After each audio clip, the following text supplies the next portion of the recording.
गोविन्दनाम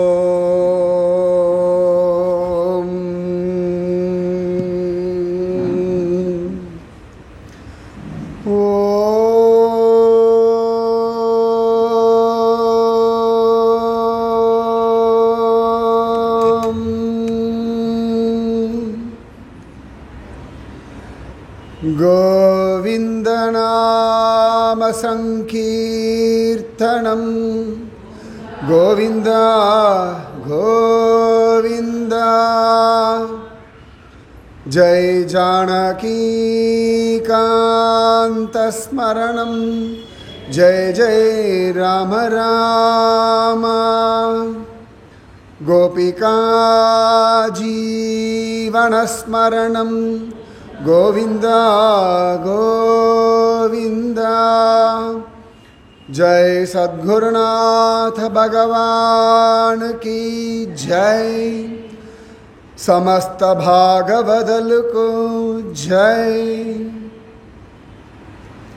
हे गुरु विष्णु भजे हे गुरु ब्रह्मं भजे हे गुरु कमल नयनं भजे हे गुरु कर कोमलं भजे हे गुरु पाद पंकजं भजे हे गुरु विद्यारूपं भजे हे गुरु ज्ञान वैराग्यं भजे हे गुरु मोक्ष साधनं भजे हे गुरु वेदारूपं भजे हे गुरु वेदात्म स्मरणं भजे हे गुरु सकल सौभाग्यं भजे।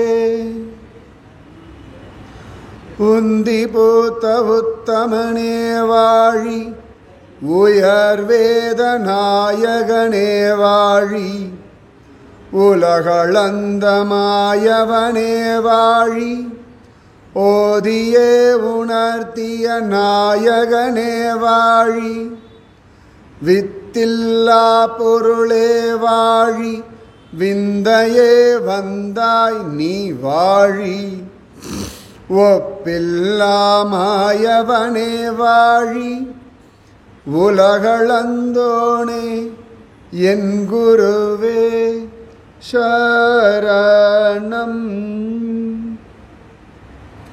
கஸ்தூரி திலகம் லலாட்டபடலே வக்ஷஸ்தலே கௌஸ்துபம் நாசாக்ரே நபமௌக்திகம் கரதலே வேணும் கரே கங்கணம் सर्वांगे हरिचंदनं चकलयन् कंठे च मुक्तावलिं गोपस्त्री परिवेष्टितो विजयते गोपालचूडामणि।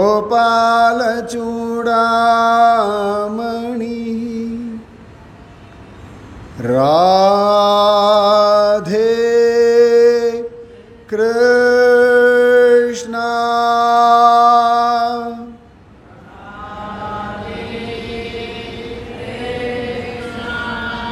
राधे कृष्ण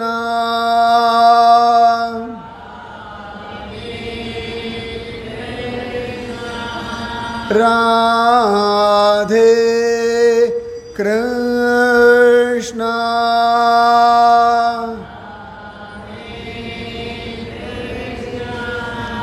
राधे कृष्ण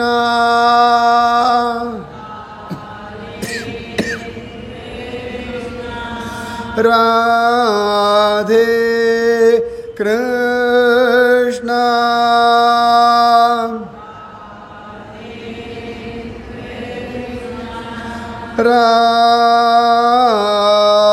राधे कृष्ण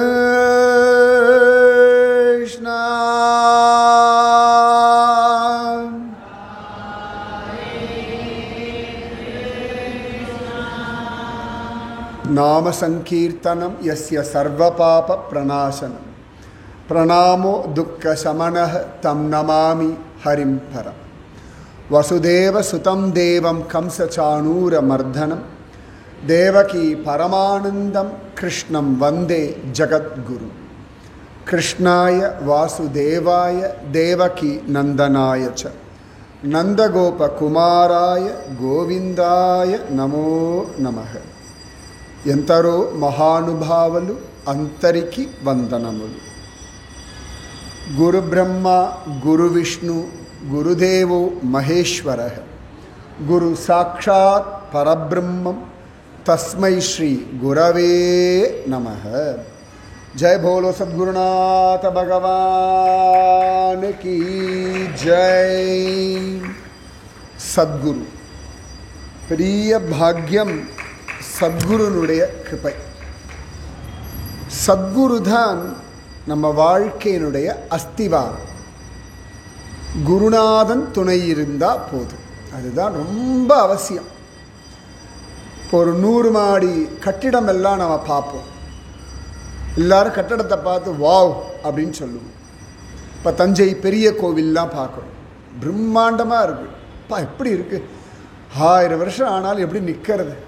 இந்த பில்லர் ஒரு கிராக் வரல. இப்போ நம்மலாம் வீடு கட்டி 1 வருஷம் 1.5 வருஷத்தில் அப்படி ஒவ்வொரு கிராக்காக வரும். நமக்கு பக்கு பக்குன்றது அது ஸ்ட்ரக்சரல் கிராக்கா ஏர்லைன் கிராக்கா 1008 சொல்லலாம்.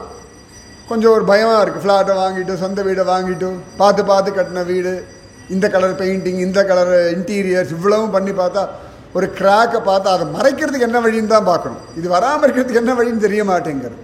ஆனால் 1000 வருஷமான கோவில்கள் ஆனால் அப்படியே நிற்கிறது. எவ்வளவு ஜோராக நிற்கிறது அந்த பில்லர்ஸ் எல்லாம். அது ராமேஸ்வரம் கோவிலில் பார்க்க வேண்டிய நூல் கட்டின மாதிரி இருக்கும் இந்த பில்லர்ஸ். ஸ்ரீரங்கம், திருவானைக்கா, வைத்தீஸ்வரன் கோவில், எதை சொல்கிறது எதை விடுறது, நான் எல்லாமே பிரம்மாண்டமாக இருக்குது, பிரமிப்பாக இருக்குது. அது எப்படி இப்படி முடிஞ்சது? இத்தனை தூரம் நேர்த்தியாக ஒரு கோவில் கட்டிருக்கணும்னா எவ்வளவு டெக்னாலஜி நம்ம முன்னோர்கள்கிட்ட இருந்திருக்கணும். அதை விட எவ்வளவு ஸ்ரத்தை இருந்திருக்கணும். ஒரு கட்டடம் 1000 வருஷம் தாண்டி நிற்கணும்னா எவ்வளவு ஸ்ரத்தையோடு கட்டியிருக்கணும். ஏனோ தானோன்னு ஒரு ஸ்ட்ரக்சர் நம்ம கோவில்களில் எங்கேயுமே கிடையாது. அந்த லேபாட்சி எல்லாம் பார்க்கணும், இத்தினோண்டு சிவலிங்கம், ஆனால் நிழல் மட்டும் அவ்வளோ பெருசாக வரும். அத்தனை அதாவது சயின்டிஃபிக் விஷயங்கள் எல்லாமே பெரியவா அத்தனை அழகாக சொல்லியிருக்கா. அஸ்ட்ரானமி தெரியும், அஸ்ட்ராலஜி தெரியும், சிவில் தெரியும், மெக்கானிக்கல் தெரியும். என்ன தெரியாது நம்ம முன்னோர்களுக்கு? நமக்கு நம்ம முன்னோர்களை தெரியல, அங்கே தான் பிரச்சனையே. அதுக்காகத்தானே மாற்றி மாற்றி மாற்றி நம்ம இந்தியன் ஹிஸ்ட்ரி எடுத்து பாருங்கோ. முகம்மதிய ராஜாக்கள் எல்லாம் கரெக்டாக லிஸ்ட் படி சொல்லுவோம். ஹிந்து ராஜாக்களை கேட்டால் திருன்னு முழிப்போம். அந்த காலகட்டமே நமக்கு தெரியாது.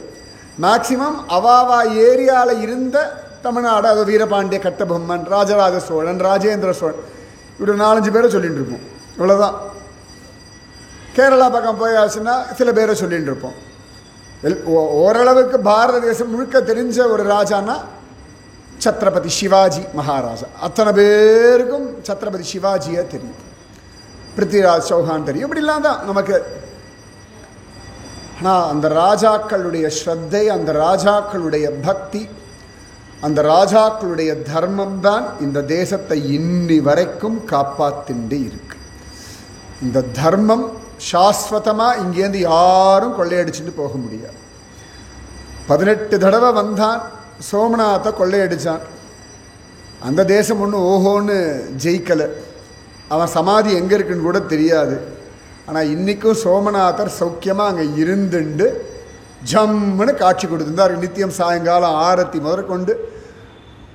நம்ம சனாதன தர்மம் மட்டும் அழகாக அடாப்ட் ஆகிடும். இன்றைக்கி ஜென்சி குழந்தைகளாக அவளுக்காக மொபைல் வரைக்கும் லைவில் வந்துவிடுறா. சுவாமி எல்லாம் நீ அங்கே தான் வரணும்னுலாம் கிடையாது. எல்லாம் டிவியை தாண்டி மொபைலில் ஜாலியாக அப்படி உக்காந்துண்டு சுவாமி தரிசனம் பண்ணிடலாம். அந்த அடாப்டபிலிட்டி நம்ம சனாதன தர்மத்தினுடைய பெரிய பலம். காலத்துக்கு தகுந்த மாதிரி தன்னை தகவமைச்சுட்டே இருக்கும். அப்போ தான் சர்வைவ் ஆகும். சர்வைவல் டெக்னிக்கில் காக்ரோச் தியரின்னு சொல்லுவாள். நீங்கள் என்ன வேணால் பண்ணுங்கோ, இன்னி வரைக்கும் கரப்பாம்பூச்சியை ஒழிச்சோம்னே கிடையாது. டைனாசர் பாவம் காணாமலே போயிடுது. சைஸு தான் பெருசு. அவ்வளோ பெருசு இருந்தால் என்ன பிரயோஜனம்? ஒரு சாம்பிளுக்கு ஒரு முட்டையாவது விட்டுட்டு போயிருக்கலாம், அதுவும் கிடையாது. ஏதோ ஒரு எலும்பை வச்சுன்னு ஓட்டின்னு இருக்கும். காக்ரோச் அப்படின்ற ஒரு விஷயம் இன்னி வரைக்கும் இருக்குன்னா என்ன சர்வைவல். 20 மாடி வீடு இருக்கும் நிறைய ஊர்களில். எனக்கு தெரிஞ்சு கோயம்புத்தூர் அதெல்லாம் வரலான்னு நினைக்கிறேன். நான் பார்த்த வரைக்கும் அது 5-10 வரைக்கும் பார்த்துருப்பேன். 20 மாடிலாம் வரல. பாம்பேலாம் போனால் சாதாரணமாக இருக்குது. 20வது மாடி ஏறி வர்றது காக்ரோச். சர்வைவல் தெரிகிறது அதுக்கு. இப்படிலாம் இருந்தால் தான் பிழைக்க முடியும்னு. இப்போ மற்ற பறவைகள்லாம் நிறைய பறவைகள்லாம் பார்க்குறதே கிடையாது. ஏன்னா மரங்கள் இல்லை. புறா மட்டும் நிறைய பார்க்கலாம். ஃப்ளாட்ஸ்லாம் சௌக்கியமாக வந்து செட்டில் ஆகிடுது. சர்வைவல். சனாதன தர்மத்துக்கு இந்த சர்வைவல் சர்வசாதாரணமாக தெரியும். சனாதன தர்மத்தினுடைய ரகசியமே இது சர்வைவல் டெக்னிக்கைத்தான் சொல்லி கொடுக்கறது. ஹவு டு சர்வைவ் ஹாப்பியாக நிம்மதியாக திருப்தியாக இருக்கிற வரைக்கும் எல்லாத்தையும் என்ஜாய் பண்ணிட்டு சர்வைவ் பண்ணுறதுக்காக ஒன்று தான் சனாதன தர்மம். It's not a religion. இது ரிலீஜனே கிடையாது. It's a way of life. Kannadasan பாஷையில் சொன்னோம்னா அர்த்தமுள்ள இந்து மதம். அர்த்தம் இல்லாமல் இங்கே ஒன்றுமே கிடையாது. சகலமும் அர்த்தம். இப்போ நம்மெல்லாம் மூதாதையர்களை கொண்டாடுறோம். ஸ்ராத்தம் தவசம் நிறைய பண்ணிட்டு இருக்கோம். ஃபாரின்லேயும் உண்டு. ஆனால் பயமுறுத்துகிற மாதிரி ஹாலோவின்ஸ் டேன்னு கொண்டாடின்னு இருக்கா. அங்கங்கே எலும்பு தொங்க விட்டுண்டு இந்த பரங்கிக்காய் படுற பாடு இந்த ஹாலோவின்ஸ் டே சமயத்தில் நம்மளாக இருந்தால் கூட்டாவது வச்சுருவோம். அதுக்கு ஒரு கண்ணை போட்டு அதுக்கு ஒரு லைட்டை போட்டு மூதாதையர்களை கொண்டாடினா கூட பயமுறுத்துற மாதிரி தான் அவளுக்கு கொண்டாடுறது. ஹாலோவின்ஸ் டே வந்து பேசிக்கலி அவளுடைய நம்ம மாலைய பட்சம் மாதிரி தான் வச்சுக்கோங்களேன். அந்த மாதிரி தான் அது. ஆனால் மூதாதையர்களை பயந்து ஓடிடுவா. ஆனால் நம்மளோட மூதாதையர்கள் வரான்னா தெய்வம் கூட பின்னாடி தான், அப்புறமா தான் முதல்ல. மூதாதையர்கள் தான் முன்னாடி. அதனால தான் ஸ்ராத்தம் தவச தண்ணிக்கெல்லாம் கோவிலுக்கு போக மாட்டோம் அப்படின்னா மூதாதையர்கள் வந்திருக்கு, அவள் ஆசீர்வாதம் போதும். பித்ருக்கள் இன்றைக்கி எத்தனை வேணால் கழுவு, கடைசியில் ஜோசியர்கிட்ட போனால் ஒரே வார்த்தை பித்ரு தோஷம்னு முடிச்சுடுவா. அத்தனை விஷயம். ஏன்னா பித்ருக்கள் அஸ்திவாரம் இல்லாமல் என்ன அடையாளம் இருக்க போகிறது? அந்த அஸ்திவாரம், அந்த அஸ்திவாரம் தான் சத்குருநாதன். சொன்னேன் இல்லையா, பெரிய பெரிய கோவில்கள் இருக்குது. நம்மெல்லாம் கோவிலை பார்த்தே பிரமிச்சு போகிறோம். அப்போ அதோட அஸ்திவாரம் எவ்வளோ சாலிடாக இருக்கும். தஞ்சை பெரிய கோவில் வெளியில் எவ்வளோ பெருசாக இருக்குன்னா கீழே எவ்வளோ ஸ்ட்ராங்காக இருக்கும். அந்த இடத்துல கல்லே இல்லாத ஊரில் நிஜமாக அந்த அக்கம் பக்கத்தில் பெரிய மலை கிடையாது, ஒன்றும் கிடையாது. எங்கிருந்து கொண்டு வந்தா, என்னத்தை கொண்டு வந்தான்னு தெரியல. அவ்வளோ பிரம்மாண்டமான கோவில்கள். இந்த காவேரி படுகையில் அந்த பக்கம் பார்த்தோன்னா சோழ ராஜ்யத்தில் பெரிய மலைகள்லாம் கிடையாது. கும்பகோணம், ஸ்ரீரங்கம், தஞ்சாவூர் எல்லாம் அப்படி. எனக்கு தெரிஞ்சு ஒரு பெரிய மலைன்னா திருச்சி உச்சிப்பிள்ளையார் கோவில் மலைக்கோட்டை மட்டும்தான் பெரிய மலை. அதை விட்டால் மதுரை ஆனமலை. மற்றபடி பார்த்தோன்னா பெரிய மலைகள்லாம் கிடையாது. அதில் எவ்வளோ பெரிய கோவில் கட்டிருக்காங்கன்னா அந்த அஸ்திவாரம் எவ்வளவு ஸ்ட்ராங்காக இருக்கும். அதுவும் இந்த சனாதன தர்மத்தை பிளான் பண்ணி டிஸ்ட்ரக்ட் பண்ணணும்னே அவ்வளவு வேலைகள் அன்றும் நடந்தது, இன்றும் நடக்கிறது, இன்னும் 1000 வருஷம் போனாலும் நடக்கும். என்னடா அர்த்தம்னா என்ன பண்ணாலும் இது ஒன்றும் பண்ண முடியாதுன்னு அர்த்தம். எந்த ஒரு தர்மத்துக்கு சேலஞ்சஸ் வந்துட்டே இருக்கோ அதுதான் சர்வைவ் பண்ணும். இதை அடிக்கிறதுக்கு ஆளே இல்லைன்னா மோனோபலி ஆயாச்சுன்னா தானாக அழிஞ்சு போயிடும். ஸோ சனாதன தர்மத்துக்கு என்றைக்குமே சேலஞ்சஸ் உண்டு. இது மைண்டில் நல்லா செட் பண்ணிடுவோம். நமக்கு சேலஞ்சஸ்லாம் வராமல் இருக்காது. சேலஞ்சஸ் வந்தால் தான் நாம் ஜீவிப்போம். சேலஞ்சஸை தாண்டி ஜீவிக்கிறது தான் ஸ்ட்ராங்காக இருக்கும். பப்பாளி மரம் சேலஞ்சஸ் தாங்காது, டப்புன்னு விழுந்துடும். ஏறுனா உடஞ்சிடும். இப்படி குழந்தை வச்சு 4 வாட்டி தள்ளினா வேரோடு முறிஞ்சு விழுந்துடும். ஆலமரம் விழவே விழாது. வெயிலோ மழையோ குளிரோ புயலோ அத்தனையும் தாங்கி நிற்கும். ஏன்னு கேட்டால் இந்த சனாதன தர்மத்தினுடைய பேக்போன் ஆச்சாரிய புருஷர்கள். வந்தே குரு பரம்பராம். இந்த குரு பரம்பரையை மட்டும் ஒன்றும் டிஸ்டர்ப் பண்ணவே முடியல. அதுக்கு தான் எல்லா வேலையும் பண்ணிட்டு இருக்காவா. லக்ஷ்மிநாத சமாரம்பாம் நாதயாமுன மத்தியமாம் அஸ்மதாச்சாரிய பரியந்தாம் வந்தே குரு பரம்பரா. அப்படி நாராயணில் ஆரம்பித்து என்னுடைய ஆச்சாரியன் வரைக்கும். ஒருவேளை சதாசிவம்னா சதாசிவசமாரம்பாம் சங்கராச்சாரிய மத்தியமாம் அஸ்மதாச்சாரிய பரியந்தாம் வந்தே குரு பரம்பராம். ஏதோ ராமானுஜர் அப்படின்னா ஒரு ராமானுஜர், அது ஒரு வடகலை உண்டு, தென்கலை உண்டு, அது 1000 கலைகள் உண்டு. இதெல்லாம் ஒரு ஒன்று இப்படி முட்டி மோதிண்டே தான் இருக்கும். அதனாலேயே சர்வே வாங்கிட்டு இருக்கும். சரி, சங்கரர் ஒரே சங்கரர் அதுவும் கிடையாது. சிங்கேரி உண்டு, காஞ்சி மடம் உண்டு. நமக்கு தெரிஞ்சு 2 தான். சண்டை போடுறது 2 பேர் தான். மற்றவாள் அவ பாட்டுக்கு ஒதுங்கி இருக்கா. ஆனால் இது எல்லாம் நடந்துட்டு இருந்தாலும் சங்கராச்சாரிய மத்தியமாம் அஸ்மதாச்சாரிய பரியந்தாம் வந்தே குரு பரம்பரா. இந்த குரு பரம்பரை, இந்த பேக் போன் செம்ம ஸ்ட்ராங்காக இருக்கு. அதனால் நாளையத்து குழந்தைகளுடைய எதிர்காலத்தை பற்றி கவலையே பட வேண்டாம். அவர்களே சனாதன தர்மத்தை விட்டு விலகி ஓடினாலும் திரும்பி தெய்வம் கொண்டு வந்து குருவருள் திருவருள்னு கொண்டு வந்து விட்டுடும். எத்தனை பேரை பார்த்துருக்கோம். ஒருத்தர் 2 பேர்லாம் கிடையாது. இந்த கன்வர்ஷன்லாம் இன்றைக்கி எல்லாம் நம்ம பெருசாக பேசிகிட்டு இருக்கோம். நம்ம திருநாவுக்கரசரே சமண மதத்துக்கு போய் கன்வெர்ட் ஆகி ரீகன்வெர்ட், கர்வாப்சி முதல்ல வந்தது அவர் தான். திரும்பிய தாய் மதத்துக்கு திரும்புதல்ன்றது திருநாவுக்கரசர் தான். அவர் தான் அப்படி திரும்பி. நீங்கள் திருவதிகை போனோம்னா பன்ருட்டி பக்கத்தில், திருவதிகை நிறைய பேர் தெரியாது, பன்ருட்டினா தெரியும், பலாப்பழம்னா தெரியும். அந்த பன்ருட்டி பஸ் ஸ்டாண்ட் பக்கத்தில் தான் திருவதிகை வீரட்டானேஸ்வரர் சந்நிதியெல்லாம் உண்டு. அங்கே தான் நம்ம திருநாவுக்கரசருடைய சகோதரி பேர் என்ன, திலகவதி அம்மையார், அவள் அங்கே தான் பகவான் சிவபெருமானத்தில் பிரார்த்தனை பண்ண அந்த பக்திக்கு வசப்பட்டு அவருக்கு ஒரு வயிற்ற வலியை கொடுத்து அவ்வளவு அழகாக திரும்பியும் தாய் மதத்துக்கு ஆயிடுச்சு. ஒரே ஒரு வயிற்று வலியை கொடுத்துட்டார். வேறு வழியே இல்லாமல் நற்றுணையாவது நமச்சிவாயவேன்னு வந்துட்டார். அவர் மதம் திரும்பினதுக்கு அவர் அந்த டார்ச்சர் பண்ணார். சுண்ணாம்பு கால்வாயிலெல்லாம் கொண்டு சொருகி விட்டுட்டார். அவர் அத்தனையும் தாண்டி ஜெயிச்சது தான் சனாதன தர்மம். அதனால் எதுவும் புதுசு கிடையாது நமக்கு. இன்றைக்கி பெஹல்காமில் நடந்தது, இன்றைக்கி சோஷியல் மீடியாவில் தெரிஞ்சது. திருநாவுக்கரசர் நடந்தது சரித்திரம். இந்த மாதிரி நிறைய பேருக்கு நடந்தது. குரு கோவிந்த் சிங்லாம் அவ்வளவு டார்ச்சர் அனுபவிச்சிருக்கார் பஞ்சாபில். இத்தனையும் தாண்டி இன்றைக்கும் நிலச்சி நிற்கிறது நம்முடைய தர்மம். அதனால் proud to be a Hindu. கொஞ்சம் திமிராக அலைங்கும். அந்த திமிரிலேயே 4 பேருக்கு வயிறு எரியணும்.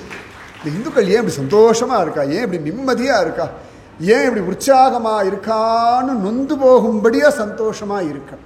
நிச்சயமாக சொல்கிறேன், சகிப்புத்தன்மை அப்படின்றத நமக்கு மட்டும்தான் தெரியும், மற்றவாளுக்கெல்லாம் தெரியவே தெரியாது. இந்துக்கள் இருக்கிறதுனால தான் லோகமே நன்னா இருக்குது. இந்துக்களால் தான் தேசம் நன்னா இருக்குது. இன்னி வரைக்கும் எந்த தேசத்துலையாவது இந்துக்களாலே பிரச்சனைன்னு ஒரு பிரச்சனை சொல்லுங்க பார்க்கலாம், கிடையவே கிடையாது. அரபு நாடுகளில் போய் உக்காந்துட்டு இருப்பா, வெறும் பாலைவனம் தான், ஒரு கோவில் கூட கிடையாது. கோவில் கட்டுறதுக்கு கூட இப்போ தான் அபுதாபியிலெல்லாம் வந்திருக்கு. ஒரு காலத்தில் வெள்ளம். ஆனாலும் அங்கே தான் லலிதா சகஸ்ரநாமமும் விஷ்ணு சகஸ்ரநாமமும் பஜனையும் கீர்த்தனையும் தியாகராஜ ஆராதனையும் ஜோராக நடந்துருக்கு. அந்த தேசத்துக்கு உண்மையாகவும் இருப்பா, ஒழுங்காகவும் உழைப்பா, நம்மளுடைய விஷயங்களையும் பாதுகாப்பார். சரியா, வெளிநாடு போனவா நம்மளோட நன்னா பாதுகாத்துன்னு இருக்கா. நம்மாத்து குழந்தைங்களுக்கு கூட அவ்வளோ விஷயம் தெரியறதான் தெரியல. வெளிநாட்டில் இருக்க குழந்தைகள் வேறு ஆப்ஷனே கிடையாது. அரபு நாடு எவ்வளோ நாள் தான் மணலில் பார்க்குறது. அதனால் வேறு வழியே இல்லை. எல்லா கிளாஸுக்கும் போவா, பாட்டு கற்றுப்பா, டான்ஸ் கற்றுப்பா, எல்லாம் சம்பிரதாயத்தில் இருப்பாள். அதனால் எங்கே போனாலும் அது ஃபாலோ பண்ணிகிட்டே இருக்கும். ஏன்னா உலகத்தில் குலதெய்வம்ன்ற ஒரு கான்செப்டே நமக்கு மட்டும்தான். நம்ம ஊரை விட்டு நாட்டை விட்டு எவ்வளோ தூரம் போனாலும் இந்த குலதெய்வம் அப்பப்போ யார் மூலமாவது ஞாபகப்படுத்தி அதுக்கு வேண்டியதை வாங்கிட்டுடும். நான் இருக்கேன் அப்படின்னு அவ்வளோ அழகாக. இப்போல்லாம் அந்த ஃபேமிலி ட்ரீன்னு ஒன்று போடுறாள் பசங்கள்லாம், இதெல்லாம் ஃபேமஸ் ஆகிடுது. இப்போல்லாம் ஃபேமிலி ட்ரீ போட்டு this is our family tree. Family tree யார்கிட்ட கேட்கணும், குலதெய்வத்துக்கிட்ட கேட்டால் தெரியும், கரெக்டாக சொல்லிவிடும் எங்கேருந்து ஆரம்பித்தது அப்படின்னு. இது எல்லாத்துக்கும் ஆதி காரணம் ஆச்சாரிய புருஷர்கள். அதனால தான் குரு பிரம்மா குரு விஷ்ணு குரு தேவோ மகேஸ்வர குரு சாக்ஷாத் பரபிரம்மம் தஸ்மை ஸ்ரீ குரவே நமக. குரு தான் பிரம்மா. நமக்கு பக்தி, ஞானம், வைராக்கியம், ஸ்ரத்த, வினயம், லைஃப்பை பற்றி ஒரு ரியாலிட்டி இதெல்லாம் நமக்குள்ளே படைக்கிறதுனால குரு தான் பிரம்மா. நம்ம இன்னும் கெட்டி போகாமல் இருக்கோம் இல்லையா, வர கோவத்துக்கு வெட்டி போடலான்னு தோன்றது அப்படின்னு சொல்கிறோம்.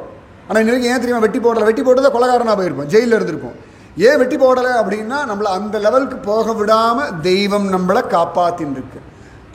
ரக்ஷகத்துவம் விஷ்ணுவோட. அதனால தான் குரு விஷ்ணு, குரு பிரம்மா குரு விஷ்ணு குரு தேவோ மகேஸ்வரக. சிவபெருமான் அழிக்கக்கூடியவர். எதன்னா அஜ்ஞானத்தை, அசிங்கத்தை இதெல்லாம் அழிக்கக்கூடியவர். இந்த படைத்தல், காத்தல், அழித்தல் இது மூணும் குருவானவர் நம்மிடத்தில் பண்ணுறதுனாலே குரு சாட்சாத் பரபிரம்மம் தஸ்மை ஸ்ரீ குரவே நமஹ. இந்த குரு பரம்பரை, இந்த குரு பரம்பரை நம்மளுடைய ஒரு பெரிய பலம். மற்ற எந்த மதத்திலையும் இந்த கண்டினியூஸ் பரம்பரையே கிடையாது. திடீர்னு யாரோ ஒருத்தர் சொல்லிட்டு இருப்பா, அவளையே சொல்லிட்டு இருப்பா இன்னி வரைக்கும். அதுக்கப்புறம் ஆள் கிடைக்கல அவளுக்கு. ஆனால் நம்மளதில் அத்தனை பீடாதிபதி கரெக்டாக ஒருத்தர் முடிச்சுப்போம், அடுத்த பீடாதிபதி நியமனம் பண்ணி அடுத்த ஜனங்களுக்கு அந்த பூஜை பண்ணுறதுக்கு ஒவ்வொரு பீடம் ஒவ்வொருத்துக்கும் ஒவ்வொரு விதமாக நிறைய ரிச்சுவல்ஸ் இருக்குது, நிறைய முறைகள் இருக்குது. இந்த தர்மத்தை யாரோ ஒருத்தர் இந்த பக்கம் பண்ணிகிட்டே இருப்பாள். இந்த தர்மத்தை பண்ணுறவர்கள் தான் நம்முடைய குருமார்கள். தர்மோ ரக்ஷதி ரக்ஷிதக, தர்மம் தலை காக்கும். அப்போ அந்த தர்மம் இவ்வளவும் பேசுகிறோம், இந்த சம்ஸ்கிருத விஷயங்கள்லாம் சொல்கிறோம்னா ஒரே ஒருத்தர் தான் காரணம். ஸ்ருதி ஸ்மிருதி புராணானாம் ஆலயம் கருணாலயம் நமாமி பகவத்பாத சங்கரம் லோக சங்கரம். ஜெய் போலோ ஆதி குரு சங்கராச்சாரியார் கி ஜெய். கொஞ்சம் ஜெய் நன்னா தான் சொல்லலாமே. எப்பேற்பட்ட ஆதிசங்கர பகவத் பாதர். அது கூப்பிட்ற தூரத்தில் கேரளா பக்கத்தில் உட்காந்துண்டு இப்படி தாண்டி ஓடி போனால் காலடிக்கு போயிடலாம். கோயம்புத்தூர் காராலே ஜெயின் அப்படின்னா சொல்கிறது இல்லையா, எஸ் அப்படின்னு வர வேண்டாமா. அந்த பட்டாலியன் ஃபோர்ஸஸ்லாம் வர ஜெய் ஹிந்த் அப்படின்வா, திடுக்கணும். இப்போயே திடுக்குன்றது இல்லையா. நான் இமயமலையில் கேட்டிருக்கேன். இமயமலையில் ஹர்ஷில் பக்கமெல்லாம் போனோம்னா அந்த இமயமலையே அமைதியாக இருக்கும், கீழே கங்கை ஓடின்னு இருப்பா. அந்த கங்கை கரையில் நம்ம மிலிட்ரி ஃபோர்ஸ் எல்லாம் காத்தால் பரேடு பண்ணுவோம் அந்த குளூரில். அப்போ ஒரு கத்துவா பாருங்க, மலையெல்லாம் எதிரொலிக்கும். நிஜமாவே வெள்ளி பனிமலையின் மீதுலாகுவோம்னு பாரதி வாக்கு சரியாக பண்ணிட்டு இருக்கிறது யாருன்னா நம்முடைய முப்படைகள் தான். அவ்வளோ அழகாக. அதனால தான் இன்னி வரைக்கும் இன்றைக்கி கேதார்நாத் கோவில் திறந்தாச்சு. எல்லாம் ட்ரம்பட்லாம் வாசிண்டு நம்மளுடைய முப்படைகளுடைய அந்த மியூசிக்கல் இதோடு தான் வெளில வருவார், திரும்பி உள்ளே போவார். எத்தனை பேருக்கு தெரியும் தெரில, போர் முழக்கம்னு ஒன்று உண்டு நம்மளுடைய ஒவ்வொரு பட்டாலியன் ஃபோர்ஸஸ்க்கும். இந்த பத்ரிகாசிரமம் பக்கத்தில் இருக்கக்கூடிய அவர்களுக்கெல்லாம் வார்க்ரை, போர் முழக்கம், அந்த வார்க்ரைன்னு பேர். ஜெய் பத்ரி விஷால், இதுதான் போர் முழக்கமே. அது மாதிரி ஒவ்வொரு இதுக்கும் ஒவ்வொரு ரெஜிமெண்ட்டுக்கும் ஒன்று உண்டு. சுவாமியே சரணமையப்பான்னு ஒரு ரெஜிமெண்ட் உண்டு. யாருக்கா தெரியுமா எதுக்குன்னு? வெற்றிவேல் முருகனுக்குன்ற மாதிரி முருகனோடது ஒன்று உண்டு பாருங்க. நம்ம வார்க்கிளையில் இதெல்லாம் உண்டு. இல்லை இன்னொரு ஒரு ரெஜிமெண்ட்டுக்கு ஒன்று உண்டு, அடி குத்து கொல்லு. அவளுக்கு அப்படி தான். அங்கே போய் அஹிம்சையெல்லாம் பேசக்கூடாது. யுத்தம்னு வந்தாச்சுன்னா தர லெவலில் இறங்கி அடிக்கணும். அதனால் பகவத்கீதை வாசி அஹிம்சையாக இருக்கேன்னா பொய். பகவத்கீதையே சண்டை போடு, ஒழுங்காக போடு, விடாமல் போடுன்றத பகவத்கீதை. இங்கே அஹிம்சை, பகவத்கீதை அஹிம்சையெல்லாம் கிளப்பே பண்ணக்கூடாது, தப்பு. அஹிம்சைன்றதெல்லாம் உங்களை நீங்கள் படுத்திக்காமல் இருக்கிறது பேர் தான் அஹிம்சை. தப்பை தட்டிச்சு கேட்கல அப்படின்னா அது அஹிம்சை இல்லை, அது பைத்திகார்த்தனம், அது சூசைடிக்கல். நிஜமாவே தப்பை தண்டிக்கலை அப்படின்னா அது தற்கொலைக்கு சமானம். தப்புன்னா தப்புன்னு சொல்கிற தைரியம் வேணும். தப்புனா தப்பு தான், whoever it may be, யார் வேணால் பண்ணணும். அதான் ராமன் தைரியமாக போய் நின்று அடித்தான் இல்லையா, தோலாத தனி வீரன் அப்படிதான் ராமனை சொல்கிறோம். அஜித்தன் அப்படின்ற வார்த்தையே ராமனுக்கு தான் உண்டு. தோல்வியே தெரியாத ஒரு பெருமாள். யுத்தம்னு வந்தாச்சுன்னா எப்படி இறங்கி அடிக்கிறான் சுவாமி. இந்த க்ஷத்ரியத்தனம் அவசியம். அது இன்னி காலகட்டத்தில் இந்துக்களுக்கு ரொம்ப அவசியம். உங்களை நீங்கள் பாதுகாத்து கொண்டு தான் ஆகணும். குழந்தைகளை எப்போ பார்த்தாலும் சமத்தாரு ஸ்மார்ட்டாருன்னு கொஞ்சம் சொல்லுங்க. உன்னை காப்பாற்றிக்க தெரிஞ்சுக்கோன்னு சொல்லுங்க. உடம்பெல்லாம் நல்லா ஃபிட்டாக இருக்கணும், சமர்த்த ராமதாசர் போல் இருக்கணும். அதாவது சமர்த்த ராமதாசர் அங்கங்கே ஆஞ்சநேயரை ஸ்தாபிதம் பண்ணி முதல்ல ஃபிசிக்கலி ஃபிட்டாரு, மென்டலி ஸ்ட்ராங்காரு, எமோஷ்னலி ஸ்டேபிளாக இரு, அப்போ நீ ஜெயிப்பார். இந்த ஃபிசிக்கல், மென்டல், எமோஷ்னல் ஸ்டெபிலிட்டிக்காகத்தான் பக்தி. வீக் ஆகிறதுக்கு இல்லை. எப்போ பார்த்தாலும் அப்படியே உக்காந்துண்டு மயிர்கால்கள் குத்திண்டு கண்களில் கண்ணீர் வழிய ஹே பிரபு, இதுக்காக மட்டும் பக்தி இல்லை. ஒருத்தன் வந்துட்டான், நம்மளை அடிக்க வரான்னா அடியும் வாங்கக்கூடாது, அவனை திரும்ப அடிக்கிற பலமும் நமக்கு அவசியம். கொசுதானே கடிக்கட்டும்லாம் விடப்படாது, அடித்து முடிச்சுட்டு தான் மறு வேலை பார்க்கும். இதெல்லாம் தர்மம். எப்படி நம்மளோட ஒயிட் பிளட் செல்ஸ் உள்ளுக்குள்ளே சண்டை போடணும், நோய் எதிர்ப்பு சக்தி இருக்கணும். இல்லைன்னா முடிஞ்சது.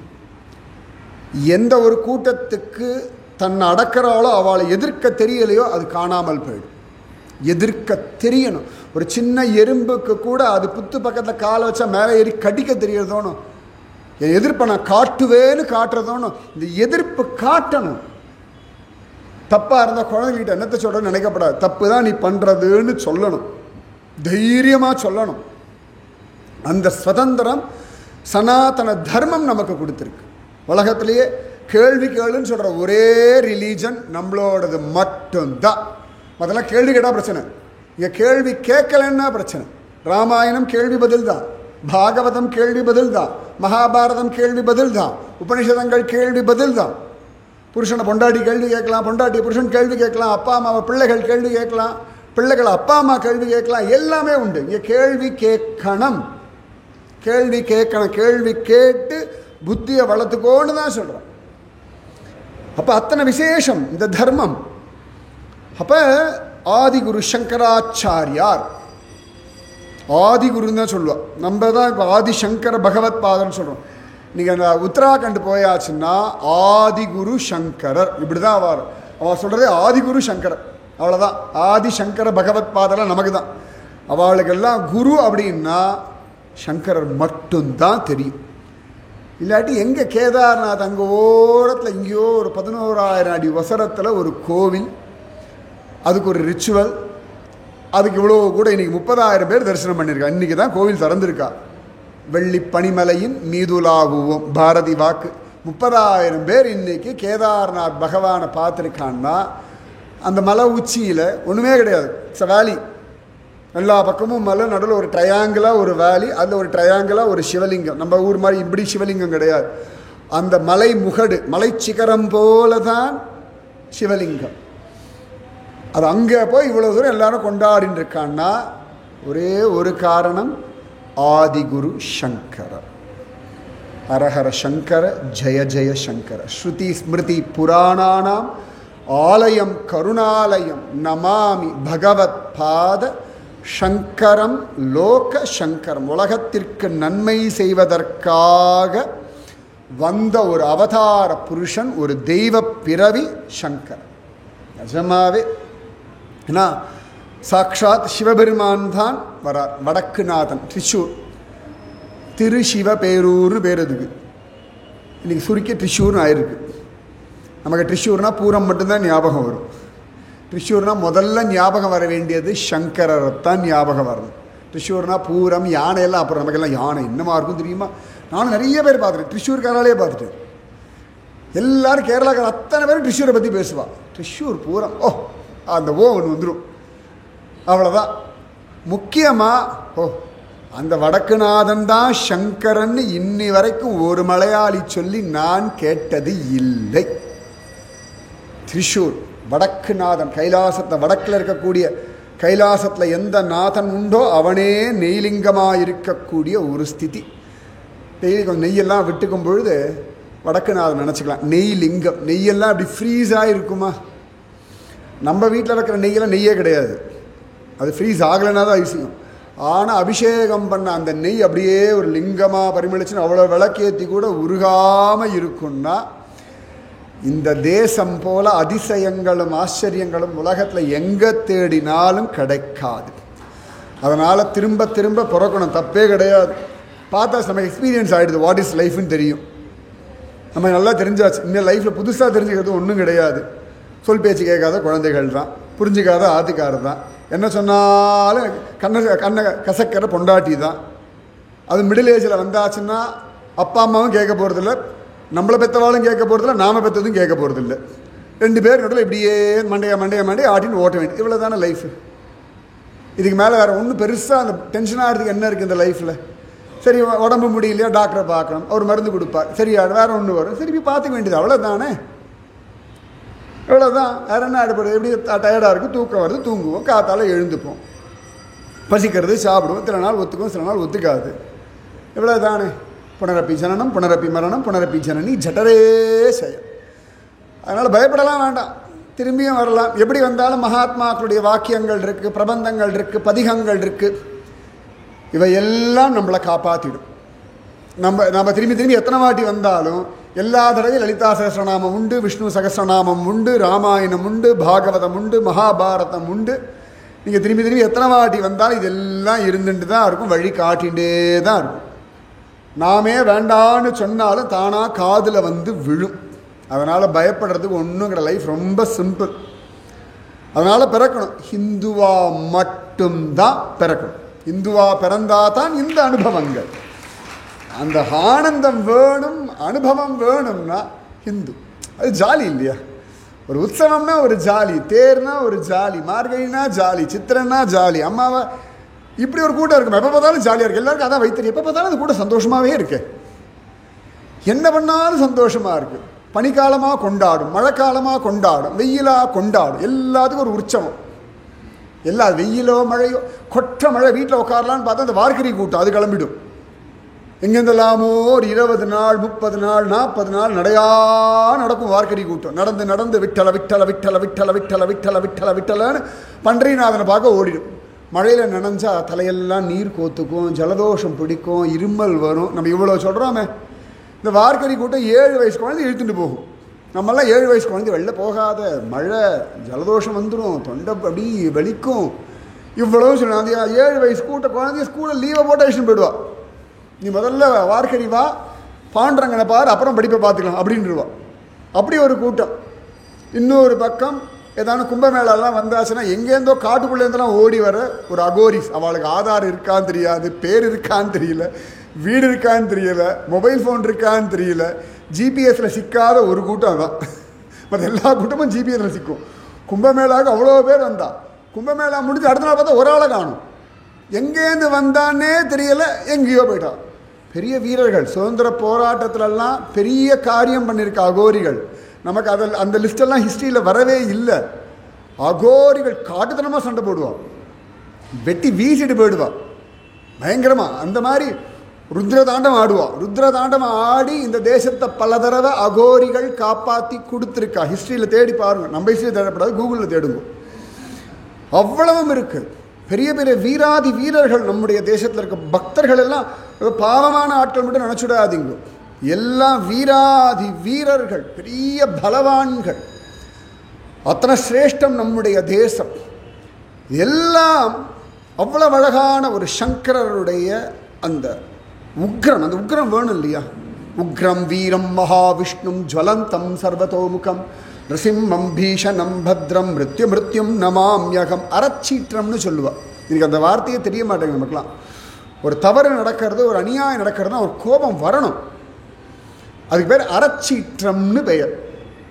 அந்த அறச்சீற்றம் வேணும். அந்த அறச்சீற்றம் யாருக்கு உண்டுன்னா சிவபெருமானுக்கு உண்டு. அதனால தான் தக்ஷன் தலை அப்படி சீறி பந்தாடிட்டார். சிவபெருமான் தக்ஷ யஜ்ஞம் நடந்த இடம் எங்கே இருக்குன்னு தெரியுமா? இருக்குது. இதெல்லாம் கதையெல்லாம் கிடையாது, அந்த இடங்கள்லாம் இருக்குது. யாருக்காவது தெரியுமா? தெரியும்னா தெரியும் சொல்லுங்கள், பயப்பட வேண்டாம். தெரியலனாலும் பரவாயில்ல. ஹரித்வார் சொல்கிறோம் இல்லையா? ஹரித்வாரில் கங்கல்னு ஒரு இடம் இருக்குது. அங்கே தான் தக்ஷன் யஜ்ஞம் பண்ண இடம். தாக்ஷாயினி அங்கே தான். அந்த தாக்ஷாயினி போய் யஜ்ஞத்துக்காக ஆர்கியூ பண்ணது எல்லாம் நடந்தது ஹரித்வாரில். மெயினில் தான் இருக்குது. ஹரித்வாரில் யார் இடம்? கங்கல்னு ஒரு இடம். அங்கே தான் தக்ஷேஸ்வர் மகாதேவர்னு கோவில் இருக்குது. அங்கே அழகாக ஒரு சிவலிங்கம் இருக்குது. அங்கே தான் தக்ஷன் யஜ்ஞம் பண்ணா. அங்கே தான் தாக்ஷாயினி பிறந்தா. அங்கே தான் தாக்ஷாயினி அக்னிகுண்டத்தில் தன் சரீரத்தை விட்டா. அங்கே தான் சிவபெருமான் தக்ஷன் தலையை வெட்டினது. அங்கே தான் தக்ஷனுக்கு ஆட்டு தலையை வச்சது. சமே சமேன் மேன் அவன் ஆடு மாறி கத்தினது. இது எல்லாம் நடந்தது ஹரித்வாரில் கங்கல். இன்றைக்கும் அந்த சிவலிங்கம் பார்த்தோம்னா அந்த சிவலிங்கம் ஃபுல்லாக அப்படி இருக்காது, அப்படி வெட்டியிருக்கும். உங்களுக்கு புரியும்படியாக சொன்னால் ஐஸ்கிரீம் ஒரு ஸ்கூப் எடுத்தால் ஒரு பள்ளம் வருமே, அந்த மாதிரி ஒரு சிவலிங்கம் அங்கே தான் இருக்குது. இது எல்லாம் நடந்தது ஹரித்வார். நீங்கள் வண்டியை பிடிச்சாலும் நேராக டெல்லி இறங்கினாலும் டெல்லியிலேருந்து 4 மணி நேரத்தில் போயிடலாம். இல்லாட்டி டெஹ்ராடூன் நேராக போய் இறங்கியாச்சுன்னா அங்கேருந்து 1 மணி நேரம் ஹரித்வாரம். சாயங்காலம் கங்கா ஆரத்தியை பார்த்துடலாம். ஃபஸ்ட் கிளாஸ் இடம் ஹரித்வார். அது ஹரித்வார்னு ஒரு பேரும் உண்டு. அரியனுடைய வாசலும் அதுதான், ஹரனுடைய வாசலும் அதுதான். அது அங்கேயே தான் இமயமலையுடைய ஆரம்பம். கேதார்நாத் போகிறதுனால ஹரத்வார்னு பேர், பத்ரிநாத் போகிறதுனால ஹரித்வார்னு பேர்.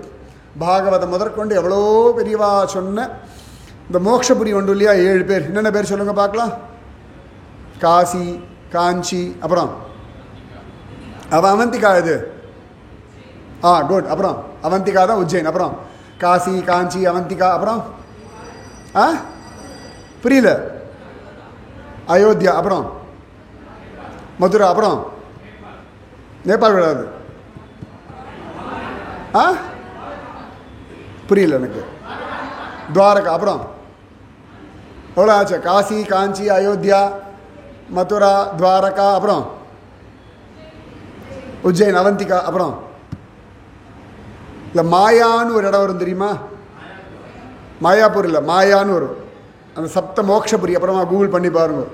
மாயான்னு ஒரு இடம். அந்த மாயா தான் ஹரித்வார்.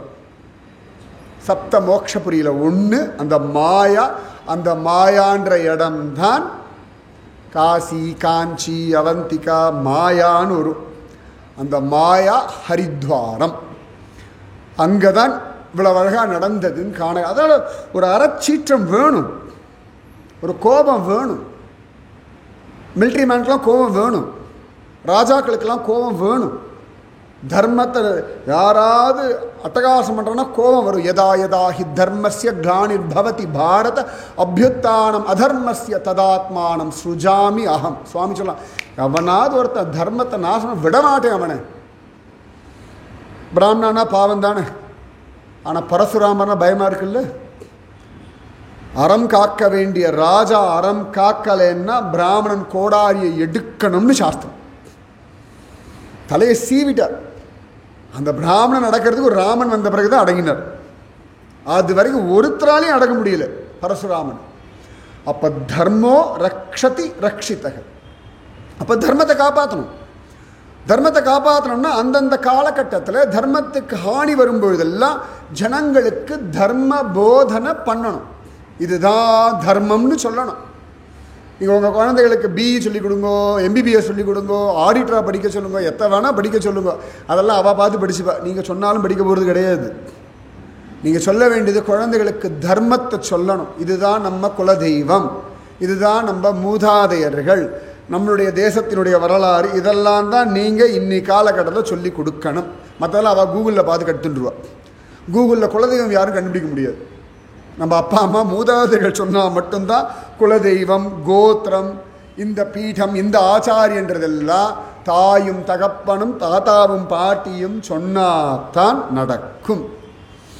அந்த தர்மத்தை ரட்சிக்கிறதுக்காகவே சிவபெருமானே கலியுகத்தில் ஆரியாம்பாள் சிவகுரு தம்பதிகளுக்கு திரிஷூர் வடக்குநாதனே அவதாரம் பண்ண. சங்கரர் அவதாரம் பண்ண நாள் என்னைக்கு தெரியுமா? சங்கர ஜெயந்தியெல்லாம் கொண்டாடின இல்லையா? நேத்து தானே.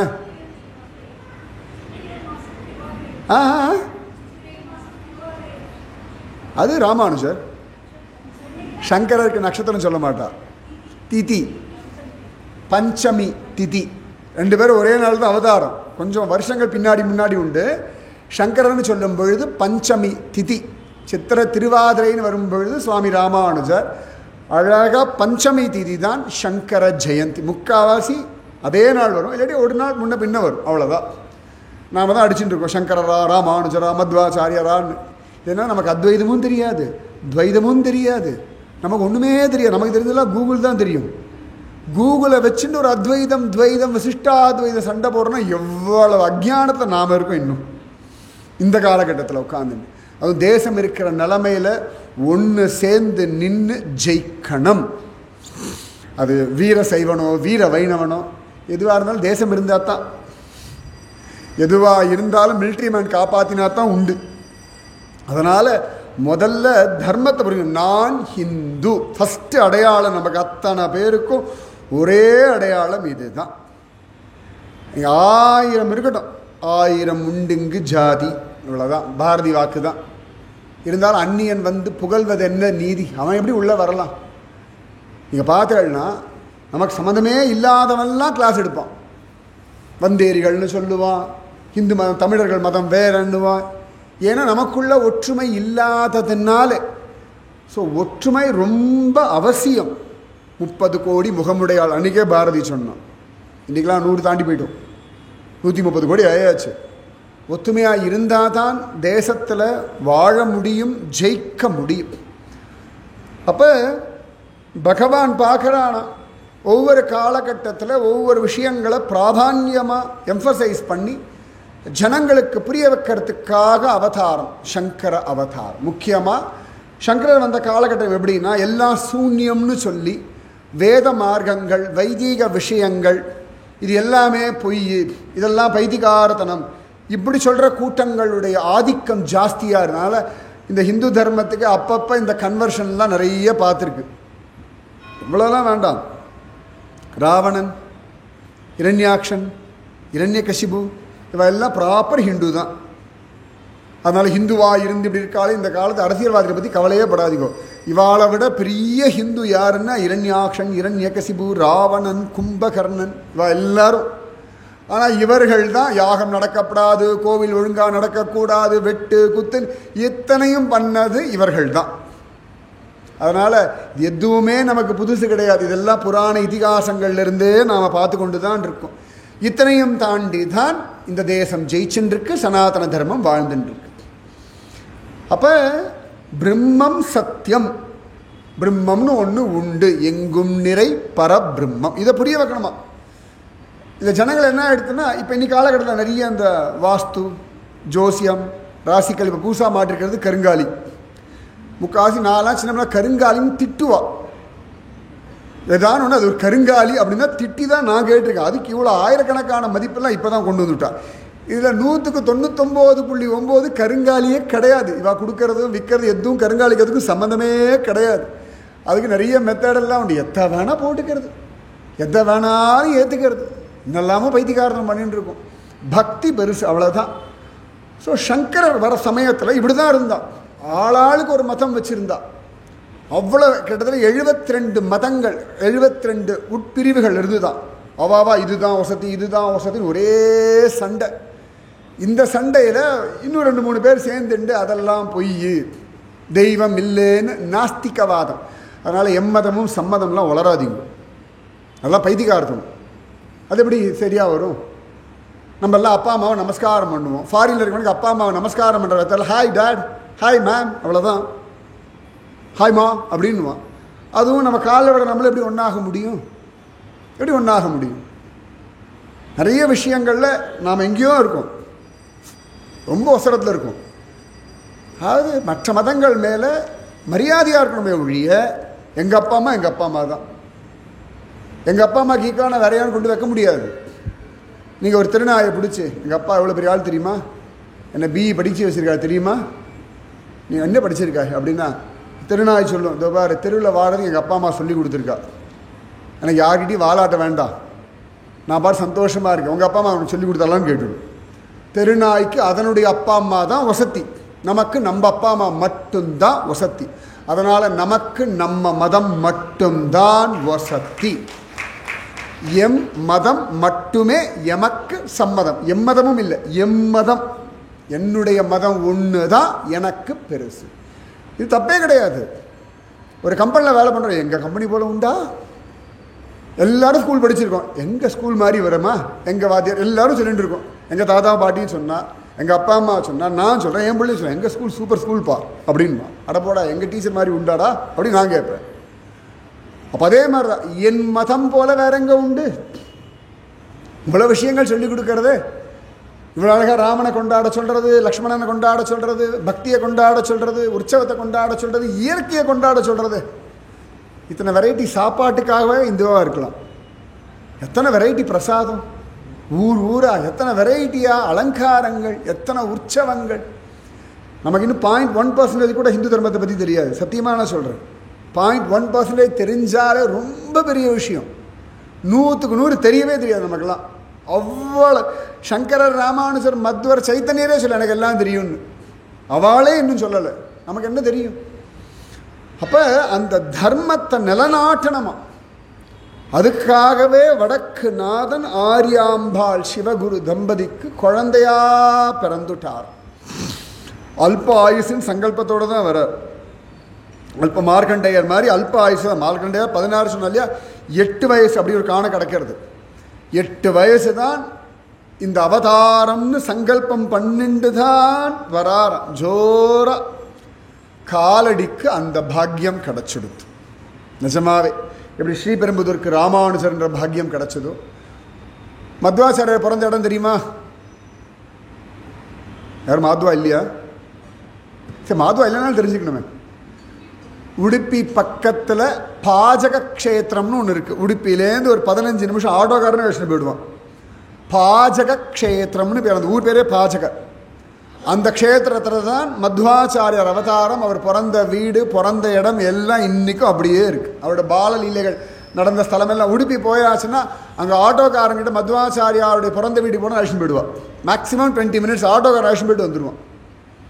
நிறைய இருக்குது. சைத்தன்ய மகாபிரபு பிறந்த இடம் தெரியுமா? மாயாப்பூர், வெஸ்ட் பெங்கால். நாமதேவர், சந்த் நாமதேவர்